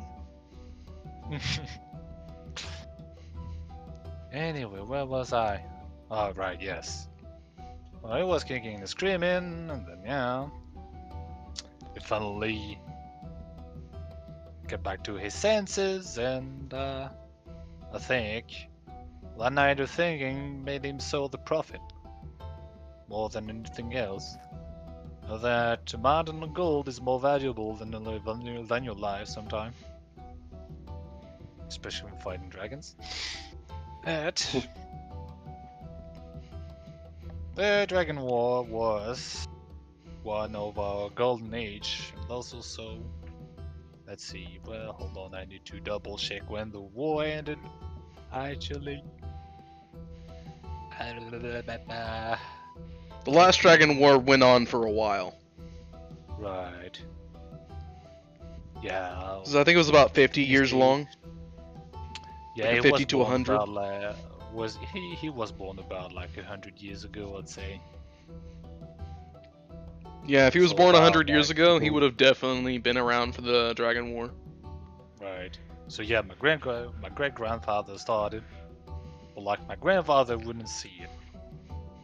Then yeah, I was born in the middle. My father would be born. Right. Yeah, actually, now that I think about it, the Great Dragon War saw 3 generations of my family. So my great grandfather saw the beginning of it, and also the writing of the walls. My grandfather was smack dab in the middle of it. I got most of the benefit from it. And my father, Barnabas Hammond, was born right near the end of it, about 50 years ago. Now, my father is also another character in on itself. And I'll be honest and look to Ophelia. You remind me a lot of my father in the way you speak and act. Truly. Right. He would be the kind of person who would be calm and collected for most of the time. A voice of reason, right? But let's just say that the way he would lay it on someone would really sting. But not in the way you wouldn't understand at first, right? Sometimes it would just make a offended comment, and you wouldn't really pay no mind, you see. Then, when you think about it and say, you didn't say that, it was a critique or an insult, you know. But thankfully, it was never really bad for business, because between you and me, orcs aren't really the brightest of people. Yeah, they won't be able to pick up on anything like that. Unless you insult them right to their face, they probably won't even notice. Now thankfully I still like them, but He had a way with words.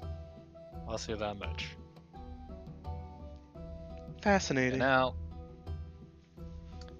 it was reflected in his craft as well. As while my grandfather liked more brutish weapons, like great axes and all, my father was more fond of rapiers and daggers and swords of all kinds. Which may also explain why, at the time, you would see more of that out in the streets than you would great axe. Of course, my grandfather was still there, was still alive, but when the father is running the forge, the grandfather just sits back and gets to shut up, in a way.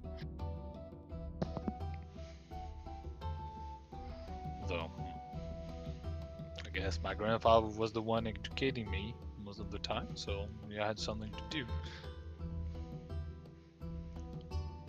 Actually, yes, speaking of education, usually the boys in the family are digging the way of blacksmithing,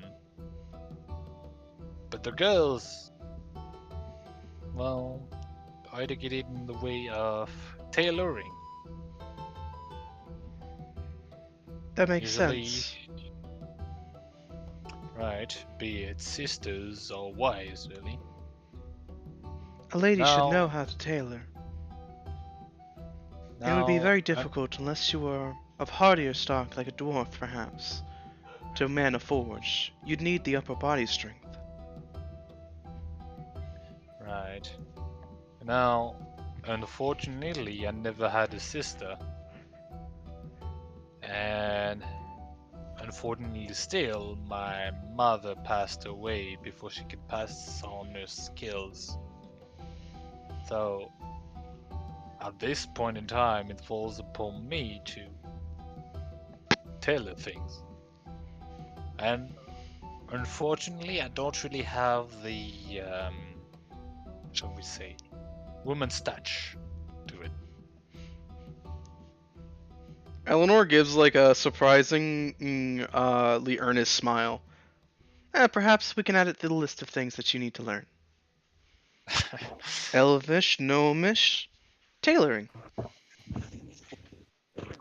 Oh, be sure to teach me thoroughly then. What kind of noble lady would I be if I didn't? True.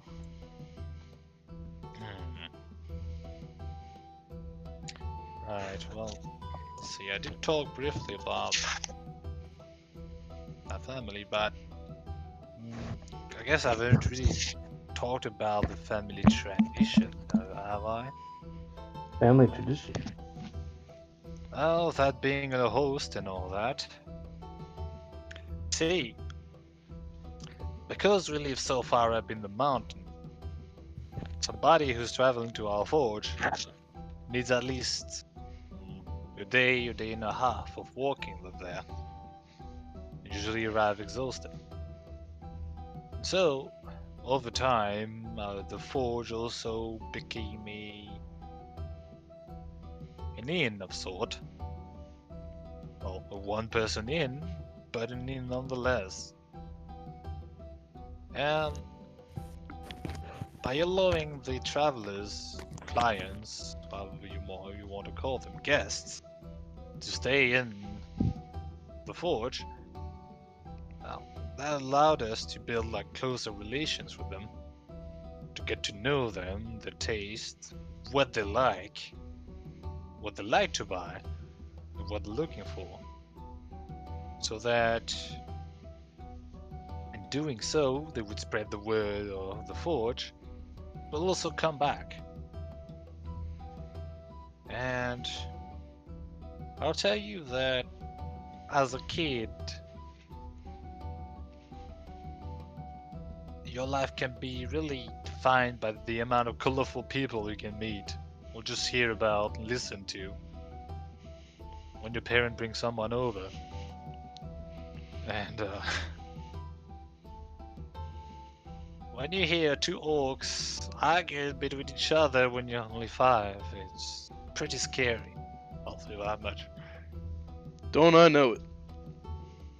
But that sort of thing also taught me a lot.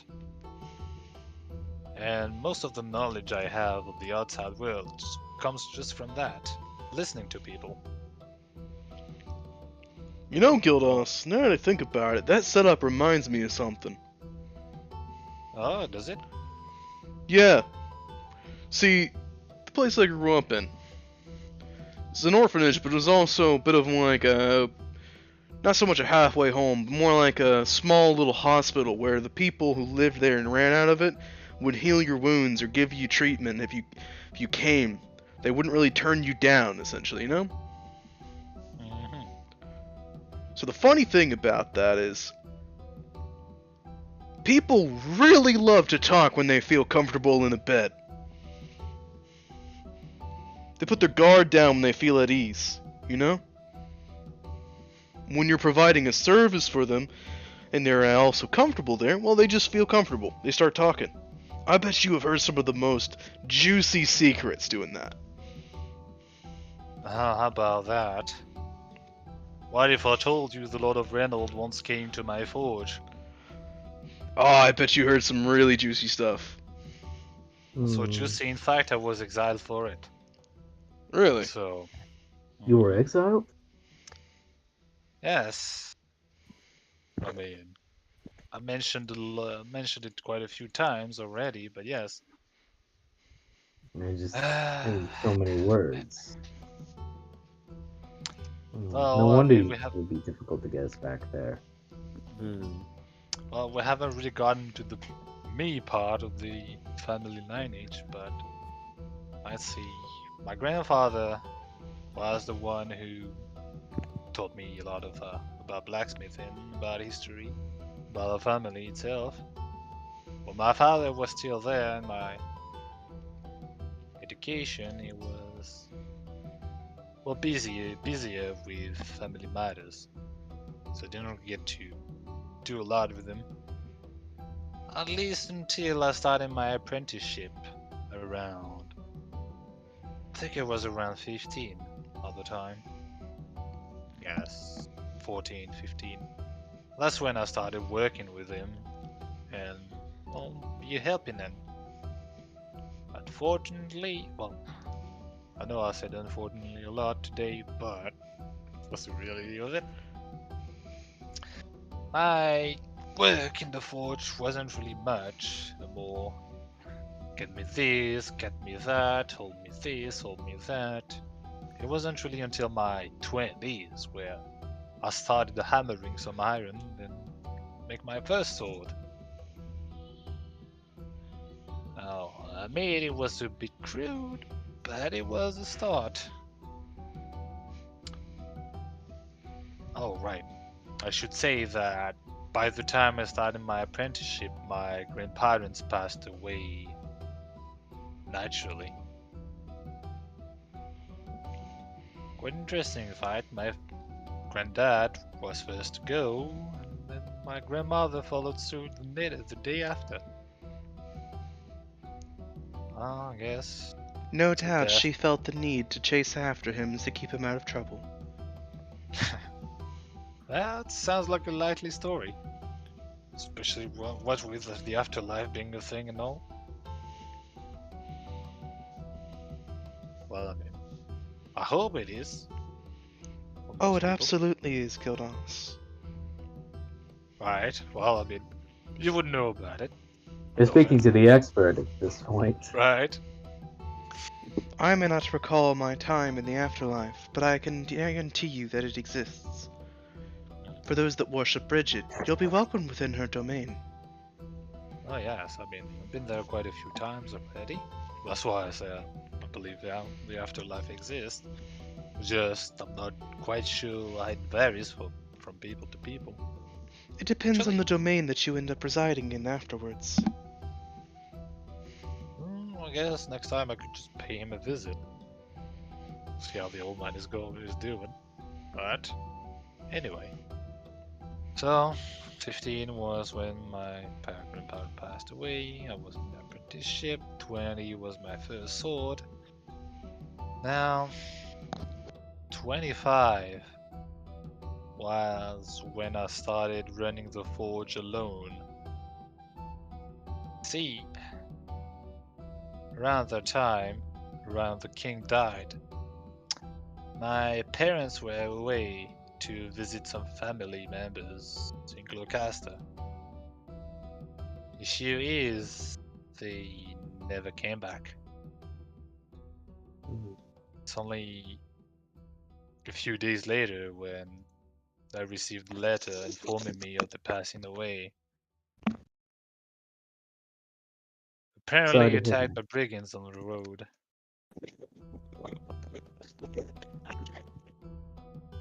I'm sorry to hear that, Sir Gildas. Thank you, darling, but I think I cried enough that day. Also, it was a pretty revealing day because at first I wanted to go with them.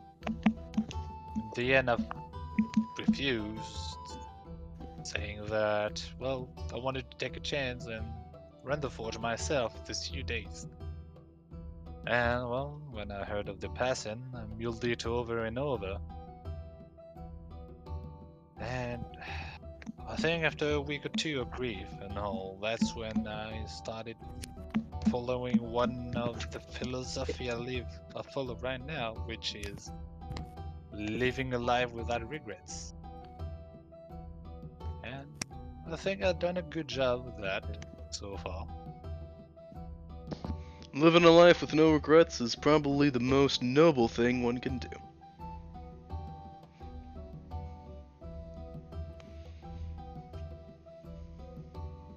Indeed. I mean, I look at it as why I'm trying to defend the failure, so I don't have to regret it when she inevitably becomes a lich and kills us all. Is that right? No, but well, seriously. Right. Well, after those sad events, I started running the forge myself, learning a new style of items and armor being sold, as well as new clients. Well, I did keep some of my father's old clients, so I got to see new faces and also learn new lessons, such as not giving alcohol to minotaurs and orcs when they come in, and orcs, be it man or woman, as I had the bad experience of both of them, or both ends.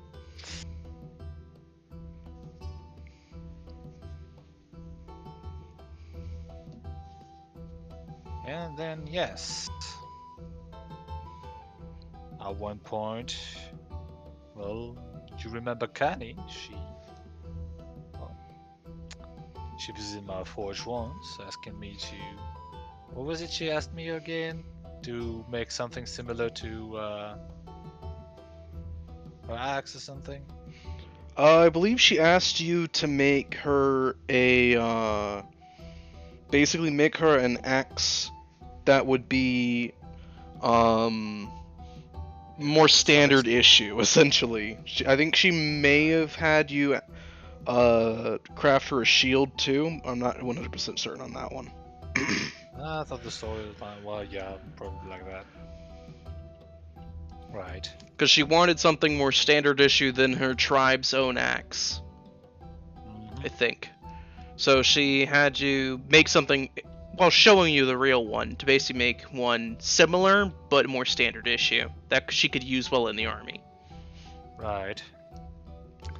Right, so I say, yeah, ask if you remember Kani. Because, well, Kani was one of my first few noteworthy clients, shall we say. And back then, she showed me her clan axe and asked me to do something more standard issue for the Rinaldian army. Of course, I complied, because not every day you see a magical weapon.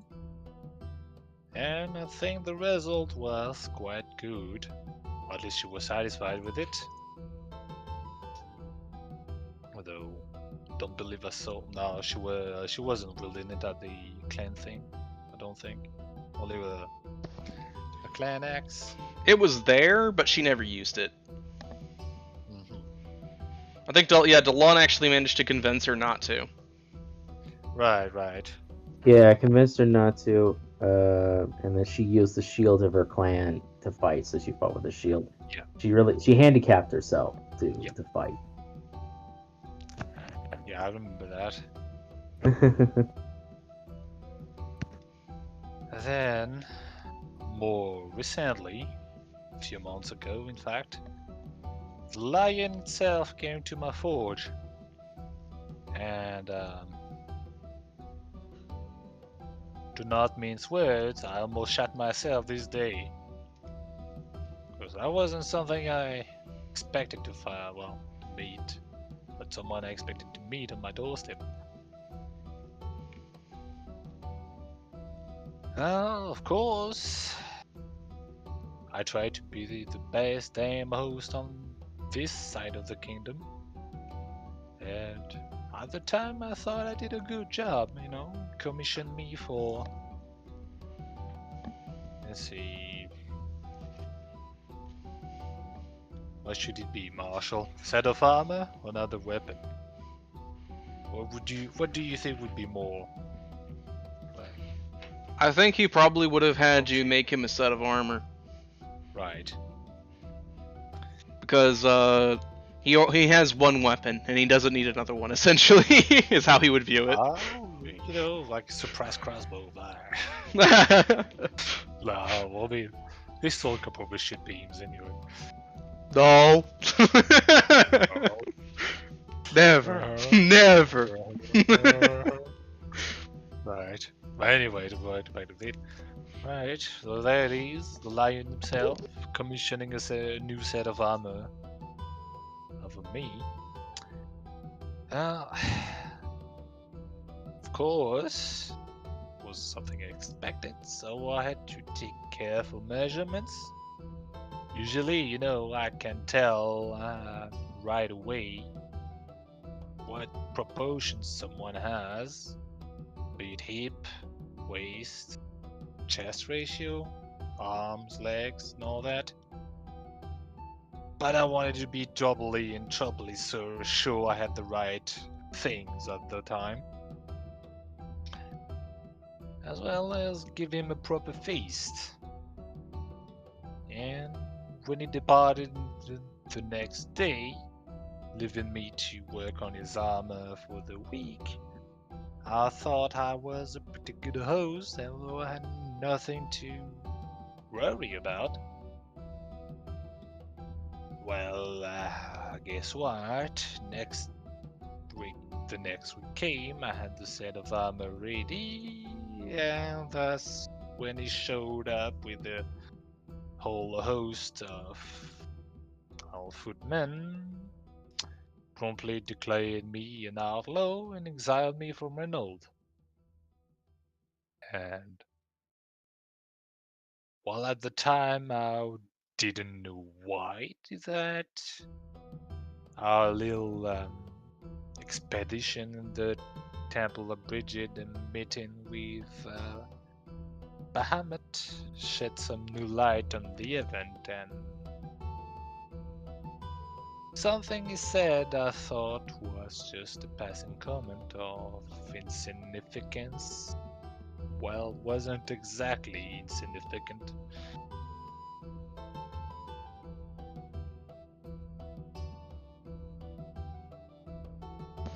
Alright, you can't just stop there. You gotta spill the beans. What was said? Got See, me on the edge of my seat here. that's the thing, right? Because even I'm not sure if I should say it or not. After all, if it's state secret, it's state secret. But,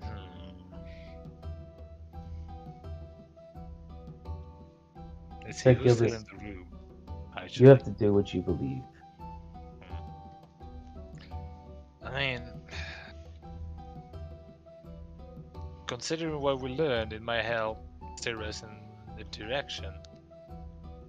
So should I take like a piece of paper, just write it down, like, or should I'm just gonna pass it to you, darling? Oh, shit. Right. Da da da da da. Well, Actually, there's- well, it's only gonna be a part of the secret, but one that's relevant to a future quest. Well, let's see, secret message. Gilnos is gonna send you a DM. Ooh. Word.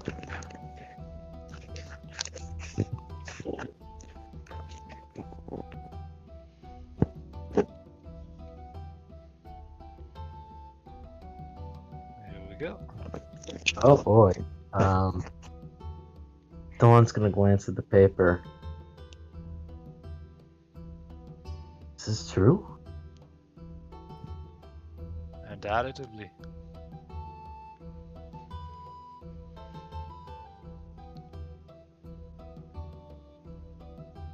I can Miles? see how that might. Great. No, you go ahead. You go ahead. Oh, I mean to say.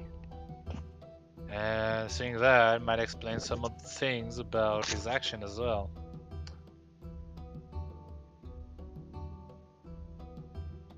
Potentially.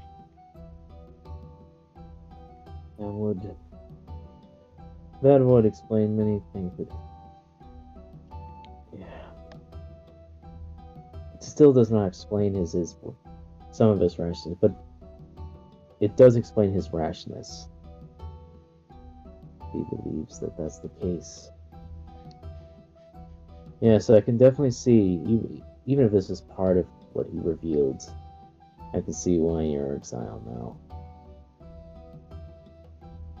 I mean, this kind of information,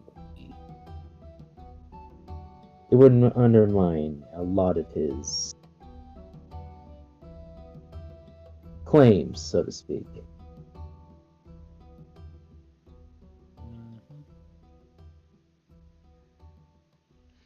I'd ask to know more, but honestly, I'm sure it'll have a way of working itself out in due time. If it needs to come to me, it will. Goddamn Glockcaster dwarfs. But I'll hand you back the paper. Right. Well, promptly do this. Hold on, where is it? On it. So while it was being exchanged, I'm actually gonna have Tulio make a roll. Go away, Tulio. Go away, Tulio. It's like, you know, like in the classrooms, like with around like so. Oh shit, yeah, he got that. He saw that shit. 21. 21. I can only beat that on a stealth roll with the 20, so.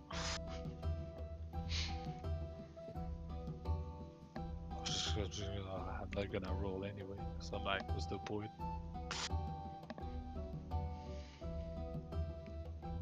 Well, I mean, let's see, like, how well I can hide. There we go, 18. Alright. So with 18, I'd say that he gets maybe a few of the words on the paper. Because he only beats your roll by a 3. So he doesn't read everything on the paper. So I'll leave that up to you if you wish to DM me a few words from the paper. I was Gildas. about to say I'm gonna send you the whole thing. Sounds good too. Because you get to choose what was shown. Alright.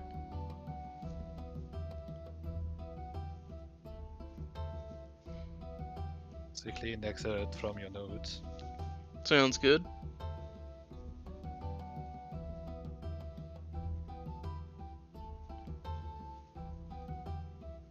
Okay. I know what he saw. You just see as like Tulio raises the brow, but doesn't say anything else. Well, see, would I see the Rizbrow then? Because You know what? Let's make a contested roll. Go ahead. yeah, there you go. Stealth versus your perception this time. Oh, come on, don't film me now, perception. Hey, you beat his perception, bro. Yeah, he got an Yeah, 11. stealth. Oh, right, yeah, I did see that. Oh, well. So you see him you see ever so slightly as you're sliding the note before it gets slid back to you. That Tulio raises a brow, but he tries to hide it while taking a sip of his booze.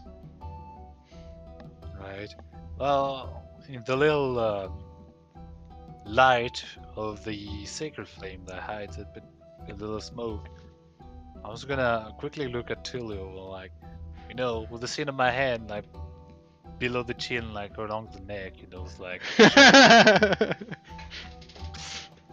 You just see as he sips his drink, a single finger raises up, as if yeah. Like 2 fingers kind of raise up from the glass in like a waving off motion.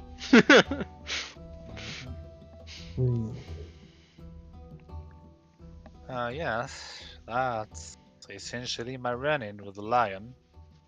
And after being on the verge of despair, I became a cleric, and the rest is history. Also, shall I mention that before my encounter in my exile, I had a head full of lush black hair. Really nice black hair, what I miss a lot. Quite honestly. Well, perhaps I can whip something up to give it back to you at some point. Hair coloration. What did I think of that? Oh, right, I had no money. Don't worry about it, Gildas. Potions to make your hair look fuller or more like it used to are quite common among the Elvish nobility. Though you didn't hear that from me. Yes, and chest size increases magically done is also something we didn't hear from you. No, never. Right. Oh, yeah, quite well done, though, I might add, but... Mm. Well, let's see, Eleanor, how about your family? Aye.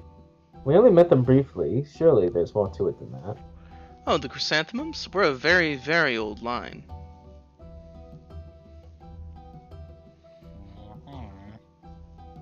Old for an elf or old for a human? Yes. Mm-hmm. We go back to the time before the wall was erected, and our family line has been around since before Styrium was truly a kingdom. So, second age then. Essentially, for as long as the High Elves have been around, there have been chrysanthemums of some sort or the other. Though we did not originally start off as immediately as wealthy and as powerful as we are now. No, the Chrysanthemum Dynasty eventually became this way now, but we originally just started off as simple tailors, apprentices working under a much more established, more elite noble family. I see.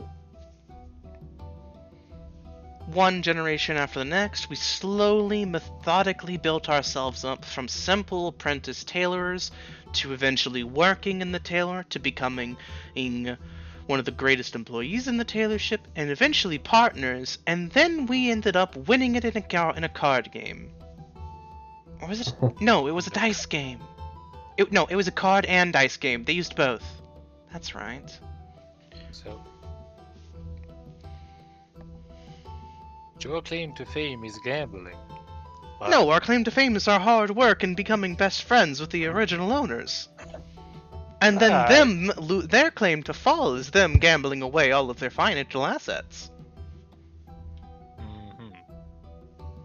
I assume there's no love lost for those that came before then.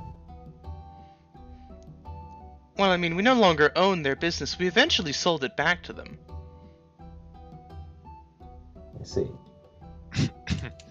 Yes, they gave us an offer, and having used their former tailorship to prop ourselves up into the mercantile world, mostly with silks and linens, eventually branching into other trades as well.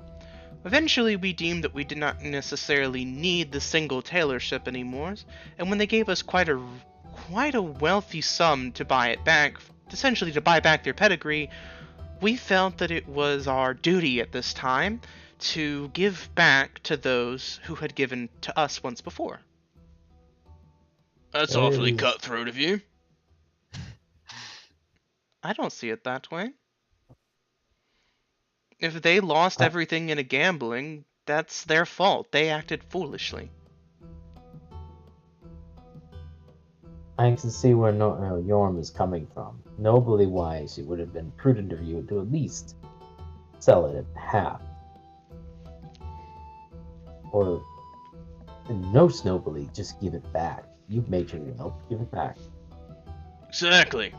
You don't need it anymore, right? You said so yourself. Just give it away.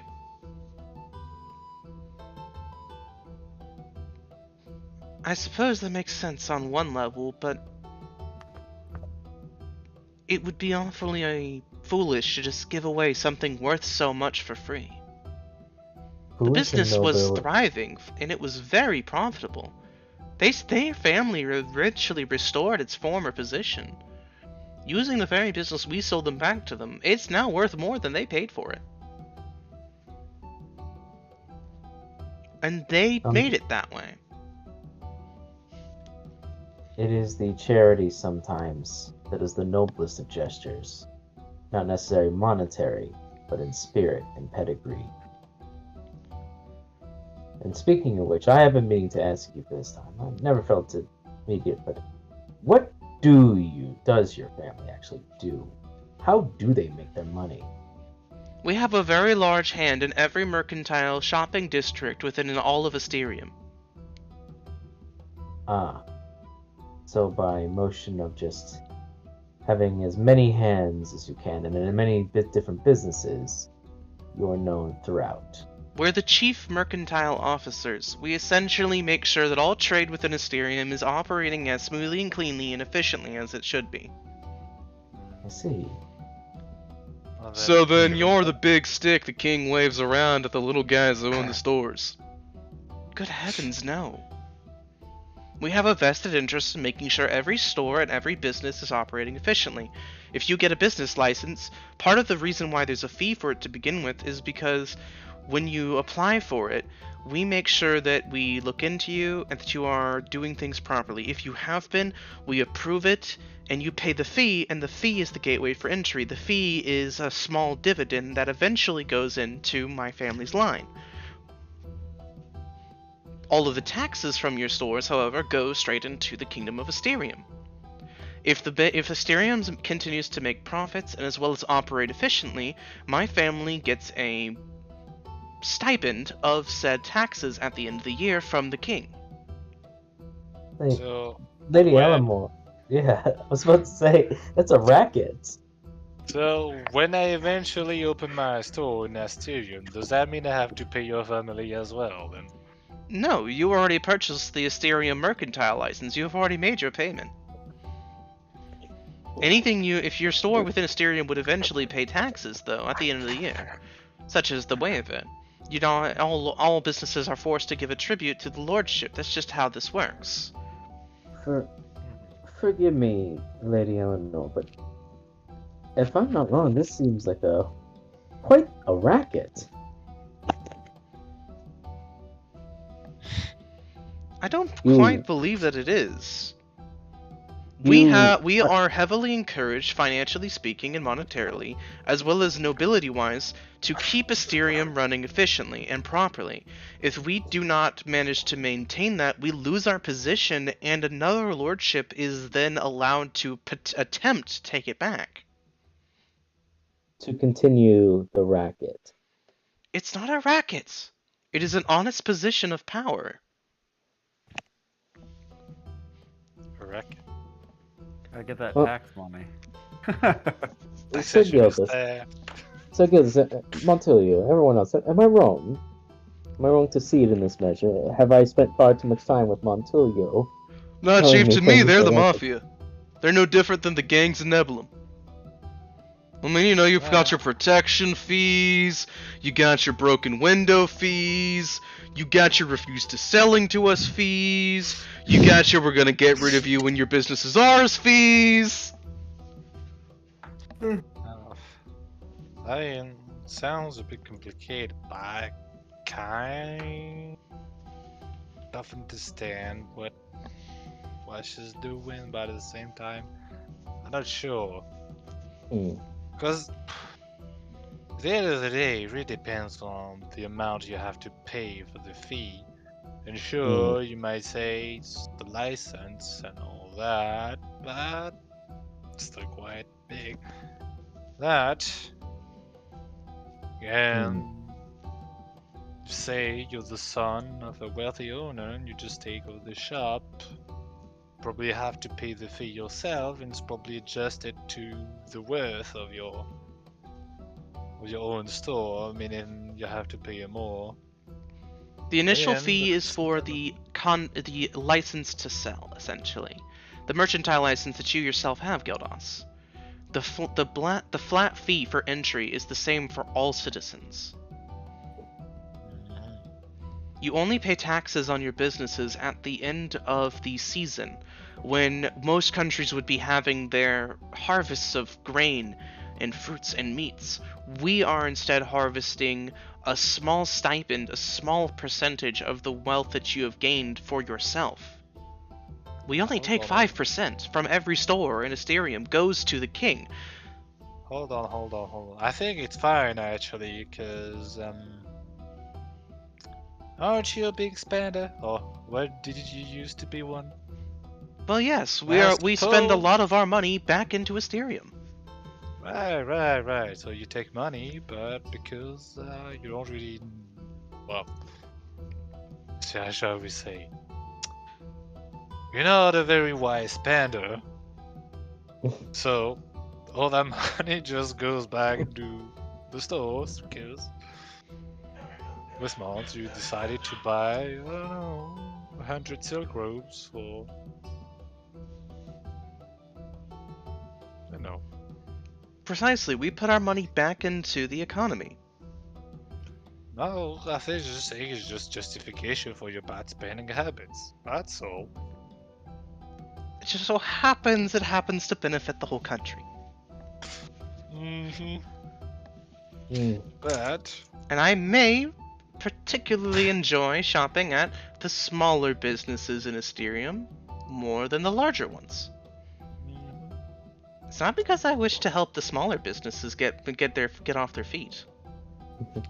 now that I think about it, your old friendship with Marigold and Aquamarine makes sense as well. For my small interaction with them, they're also business owners, although prospective properties you could buy potentially. Yes, Later they do. down the Their line. family does own businesses. But Right. ultimately, at the end of the seasons, the Lord of Asterium looks over at the overall wealth that Asterium is generating, the population's happiness, which is then also compared to their wealth, as well as the overall wealth and prosperity of Asterium itself. If the country is continuing to be prosperous, or at least breaking even, then we get to continue our position. If it breaks even, we do not get a stipend that is a percentage of the taxes for that season. If it does make a profit, then we are given a stipend comparable to the amount of profit that has been generated that year.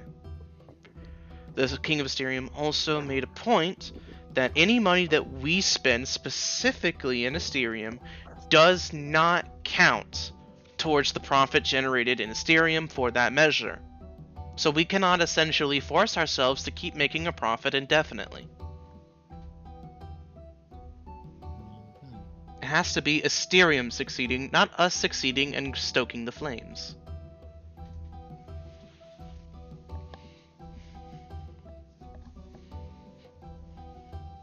But all of the businesses pay a tax, which goes into the kingdom's coffers. then we are given a review. If we continue to do well at our job, namely setting tariffs, setting export rates, making sure how the laws work on a mercantile front, all of this, it's very gritty and boring. But if we do all of this appropriately, managing many personal affairs that the king doesn't wish to deal with due to the fact that it's sheer amount of money involved, that is not necessarily the Lord's money, but more the kingdom's money. As long as we continue to make sure all of it is running smoothly, then we get a stipend. If we do not make sure it runs smoothly, we're given a strike. If the next season that it continues to operate unsmoothly, that's another strike, and upon 3 strikes, we are removed from our position as financial operators, and the king begins looking for a new one.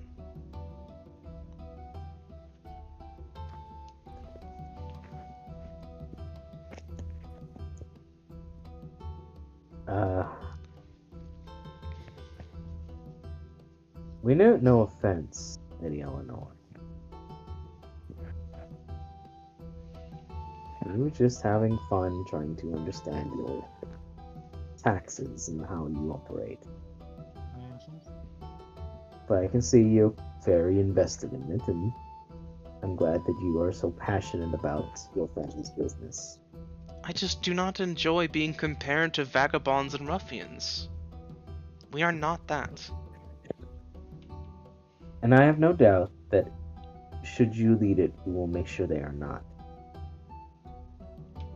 I only worry about what could be's and impositions. It's a force of habit. And I apologize. My time training has taught me to be wary of certain things. But I'm sure you and your family do so well enough. I was merely curious as how such a family could gain so much money. Well, most of our wealth originally came from our many, many millennia of spending and purchasing and being fiscal. We have a long history of being excellent business owners, as well as being fiscally and financially minded. Of that I have no doubt. Just so happens that now we've currently worked hard enough over many, many, many years to finally arrive at a position where we could essentially do less than we had to before and keep making a profit. It's just now that the work we're doing isn't for ourselves, it's for all of Asterium, which I find is nobler.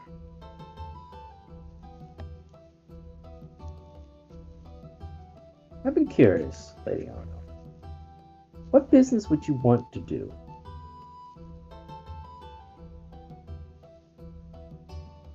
You mean if I were to have my own store? Aye.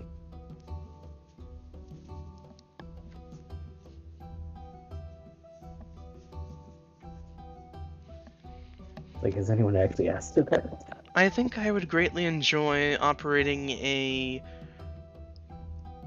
magical venture, something that dabbles in magical artifacts, potions, alchemy, ingredients, all of the works, essentially. Any magical and special or incredible artifact that I could find or get my hands on, I would attempt to sell or have in the store, essentially. Kind of a curio shop, if you will. So, not too different from a gnomish shop. I suppose. Though gnomes seem to collect anything and everything, odd baubles and ends, but they only get the ones that would sell for a profit. Honestly, if I were to have my personal way of it, I'd just have anything magical that I personally found neat, and I'd just keep it in the store. If somebody wanted to buy it, well, more power. If they didn't, well, it's just something I get to keep on the shelf as a talking piece. It's a good thing. I offered a partnership this early, then. Oh yes, something else that we do. So every heir goes to the college. We make sure that you go to the college and it is paid for. We are encouraged to master a trade or a profession while at the college that one of our other ancestors has not already mastered. When we graduate, We are encouraged to return and begin becoming essentially groomed for your succession. With your new skill set and with your training for rising into your new position, you will bring to the family something new that has not been there yet before. It is also looked upon in a way that you have no reason to look into more than one new venture, as that is for your next heir to do. If you master one, you can become the ultimate master of that industry and bring that to the family. If you try to master too many industries at once, you'll become less useful in all of them than if you simply were the ultimate master of the one.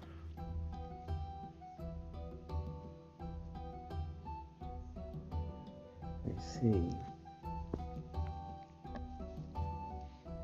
That's why I was sent away to the college. I personally chose alchemy as mine, as I found that alchemy could cover the most different subjects, and if I were to look into it further, I could attempt to branch out via alchemy into multiple different hobbies or interests.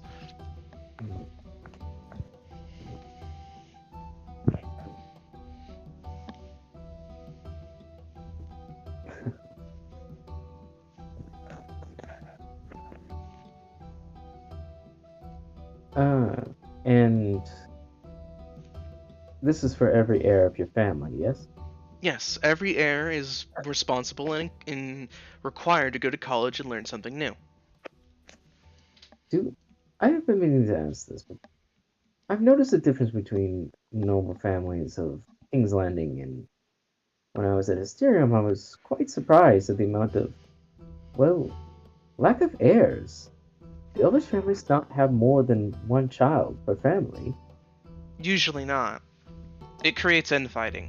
A jealousy situation where the heir lives so very long that if we have more than one heir, while we're currently deciding upon the next heir, it creates rather vicious competition. As we don't have the same structure King's Landing does, the oldest would immediately become the next heir. For elves, though, it is the most appropriate child, the one with the best skill set for the job to lead that next in line, which will become the one chosen. I can see how that would breed unneeded issues, especially in such a comparative role. Additionally, elves just tend to... we have a long cold period, if that makes sense.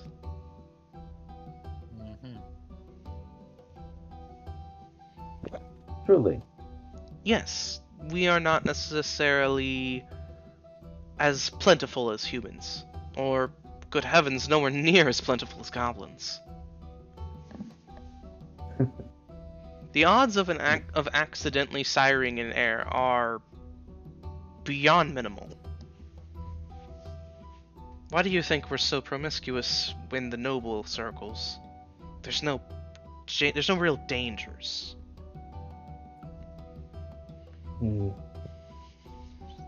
Still. I see. And admittedly, most elvish houses do not really believe that there is a need to be intimate in that fashion unless you are attempting to sire an heir. Truly, I must say that's quite preposterous. Oh, they'll be close. They will enjoy time together, but it's more like what I've witnessed in older human couples. Sitting on the veranda, sipping warm mulled wine together and recalling the stories or the moments that you had together. Reading books by the warm fire, tender moments like that is what we get up to on the regular.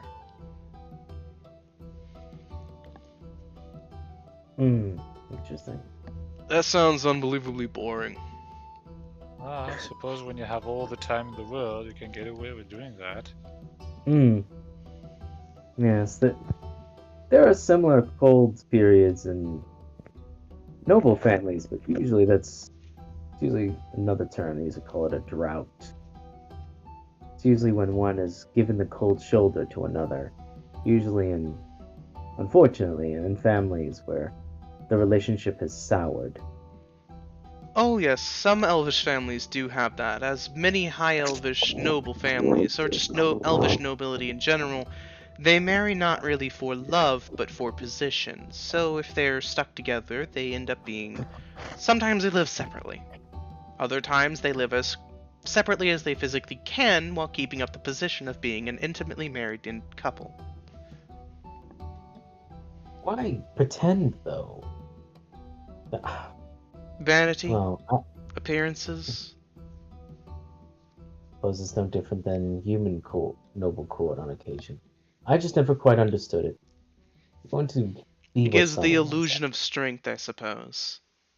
If they see you happy and content in public, lavishing each other and unbelievably in love in public, then they'll be happier and more inspired for it. They won't be worried that trouble or politics could affect them if the nobility are so happy and content.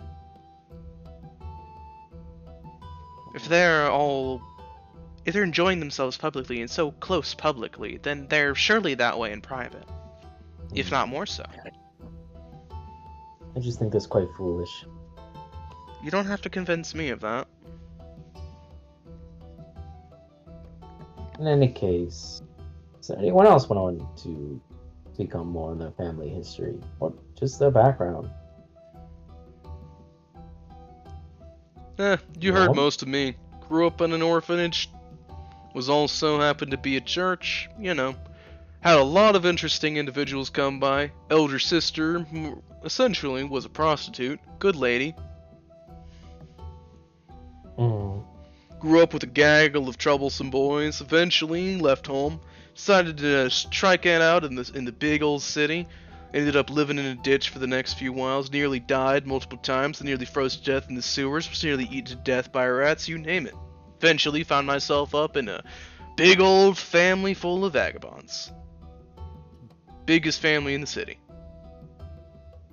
I feel as if you are not revealing certain details in your statement, Montulio. Come on, there's ladies here. Lamont just narrows his eyes. Piece of shit. I guess. Fine. I won't reveal your details. That's fine. What about you, Sebab? Hmm? Do you have anything else you'd like to speak on your family's behalfs? We don't get to hear much about the kobold's life. I'm gonna have to cross-reference 5th edition kobolds to 3.5 edition kobolds, which I actually know a lot about. If you have any question on kobolds in the setting, Evan, you could just ask me. Because the kobolds in my setting are also decently homebrewed. But you've gotten them right so far, so you know.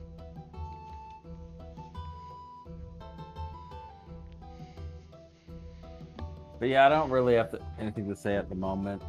It's like 8:48 over here, so I'm starting to Fair enough. Yeah. We're probably gonna be wrapping up shortly. Yeah. Well, I guess that just leaves me, eh?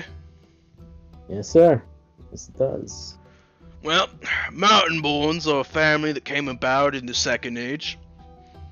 See, we were one of the first dwarves. See, there's this old story that dwarves just popped out of the ground one day, and you'd be right.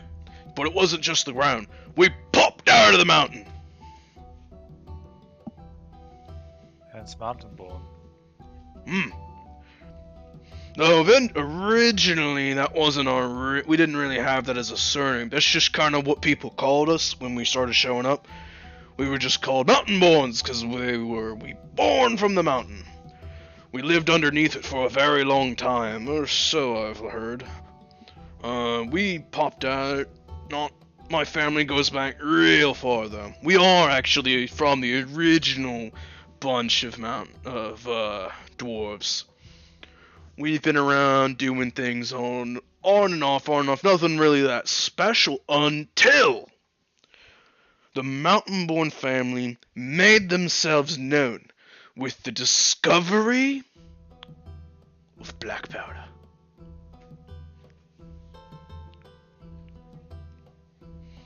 See, before us, dwarven engineering was about trebuchets, getting gears rolling, wire or rope burning on wood to send a giant boulder hurling over something. About just using all sorts of gears and widgets and making them move. Oh, I could talk about it for hours. But, Mountain Bones, we separated ourselves as dwarven engineers because one day we were digging in our own mountain, the one our family lived upon, and we were digging, and then I remember it's been told in a very specific way. I'm gonna say it like I was there, even though I wasn't, like I was there. So I was sitting at my table, tinkering on a little something.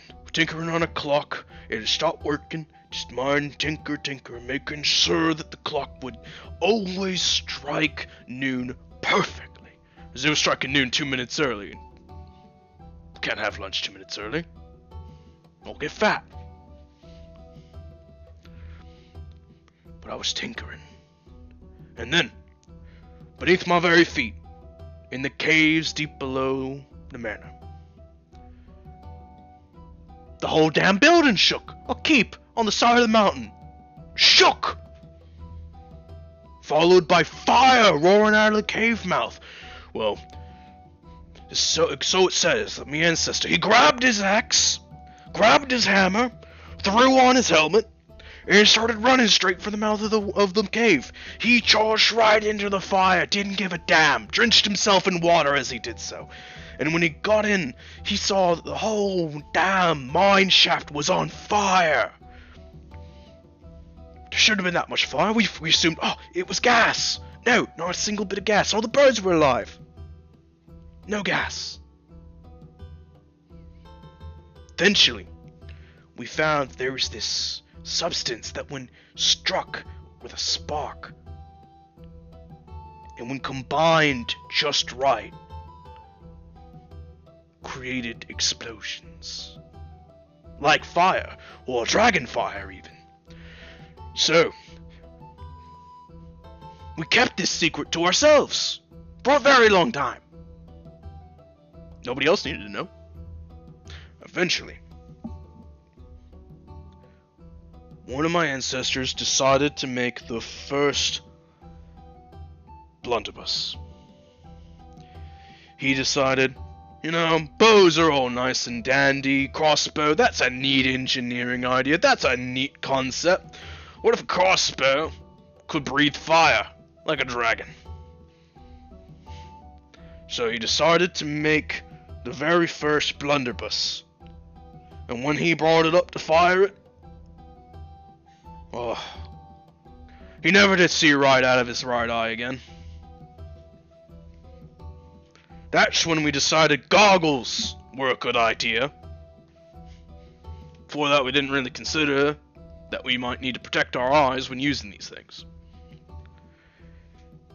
Eventually, we refined it, and we had the first. Then the Lord of Gloucester learned about it, and he went, "That's real nifty. What if you armed a few dwarves with some of these, and we put them on a hill? And when our enemies come, we rain dragon fire down on them. So make a statement, And we did. And that was the moment when the whole world knew what we had. Eventually, it became a bit of a tradition for every mountain-born to make their very own blunderbuss, in honor of us making and also finding the first black powder and the first blunderbuss. And every single dwarf, when he makes his first one, that's his. It's his number one blunderbuss. And every time he makes a new one, or he improves the current one, he makes sure to try to tweak it and finesse it, make it better. We're never done. That's the mountain born way. You're never done. Always can improve. Always can make it better. That's where my granddad, thought about putting, kind of like a blast cone on the end of a blunderbuss. He thought it would dampen the sound a bit if he created a mechanism that would dull the thunderous cacophony, but keep the ability to fire the musket ball out. That's when the whole damn thing exploded, and he had to have the arm removed.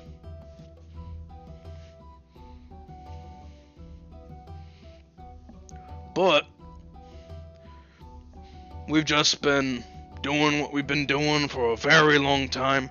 We live in that keep. We have the keep that's mountain-born keep.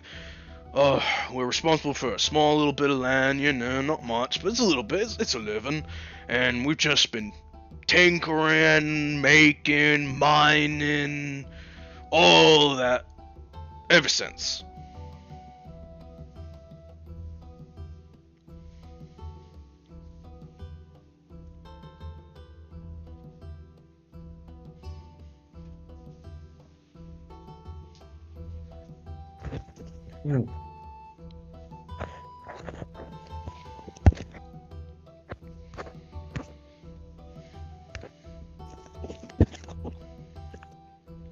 Huh, got you speechless, eh?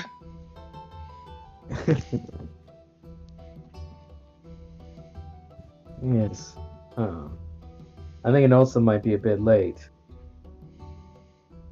They have been going on for quite a bit.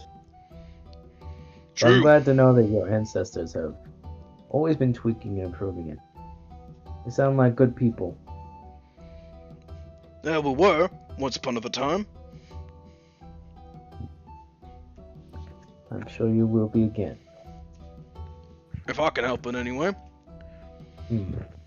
Yeah, eventually, somewhere along the way, we made a lot of bad decisions, and you got to where we are now, and we're soul heir, and it's up to me to make it right. I'm sure you will. But it looks to be getting deep into the night. I think it's best we finish up.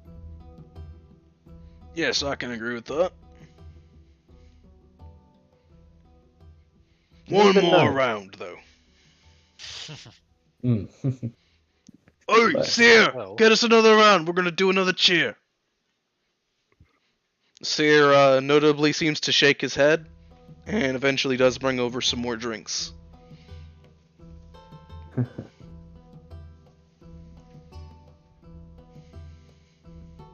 Thank you. Let's see. I've enjoyed this. We should do this a bit more often. Yes, I agree. Perhaps when we enter the Wood Elf village, we can do something similar again. Though instead of a roof over our heads, I imagine we'll be around the bonfire. Likely a hog of some sort roasting over the flame. Oh, that's gonna smell great. Hmm. Been a while. Ooh, it's been a while since I've had a hog. Freshly cooked hog, good meat. I agree, it's been quite some time. Alright. One last toast. To a job well done. To a job well done. To more jobs to be well done. Hmm. Alright. All that and more. Cheers. To business partners and friendship.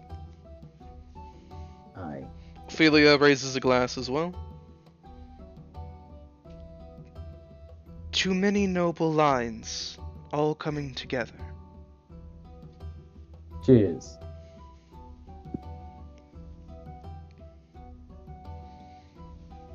Clink. And with that, Yeah. you all share the last drink of the night. And with having the celebrations, the festivities having been done, we're gonna go ahead and call it here. Yeah. Thank you all for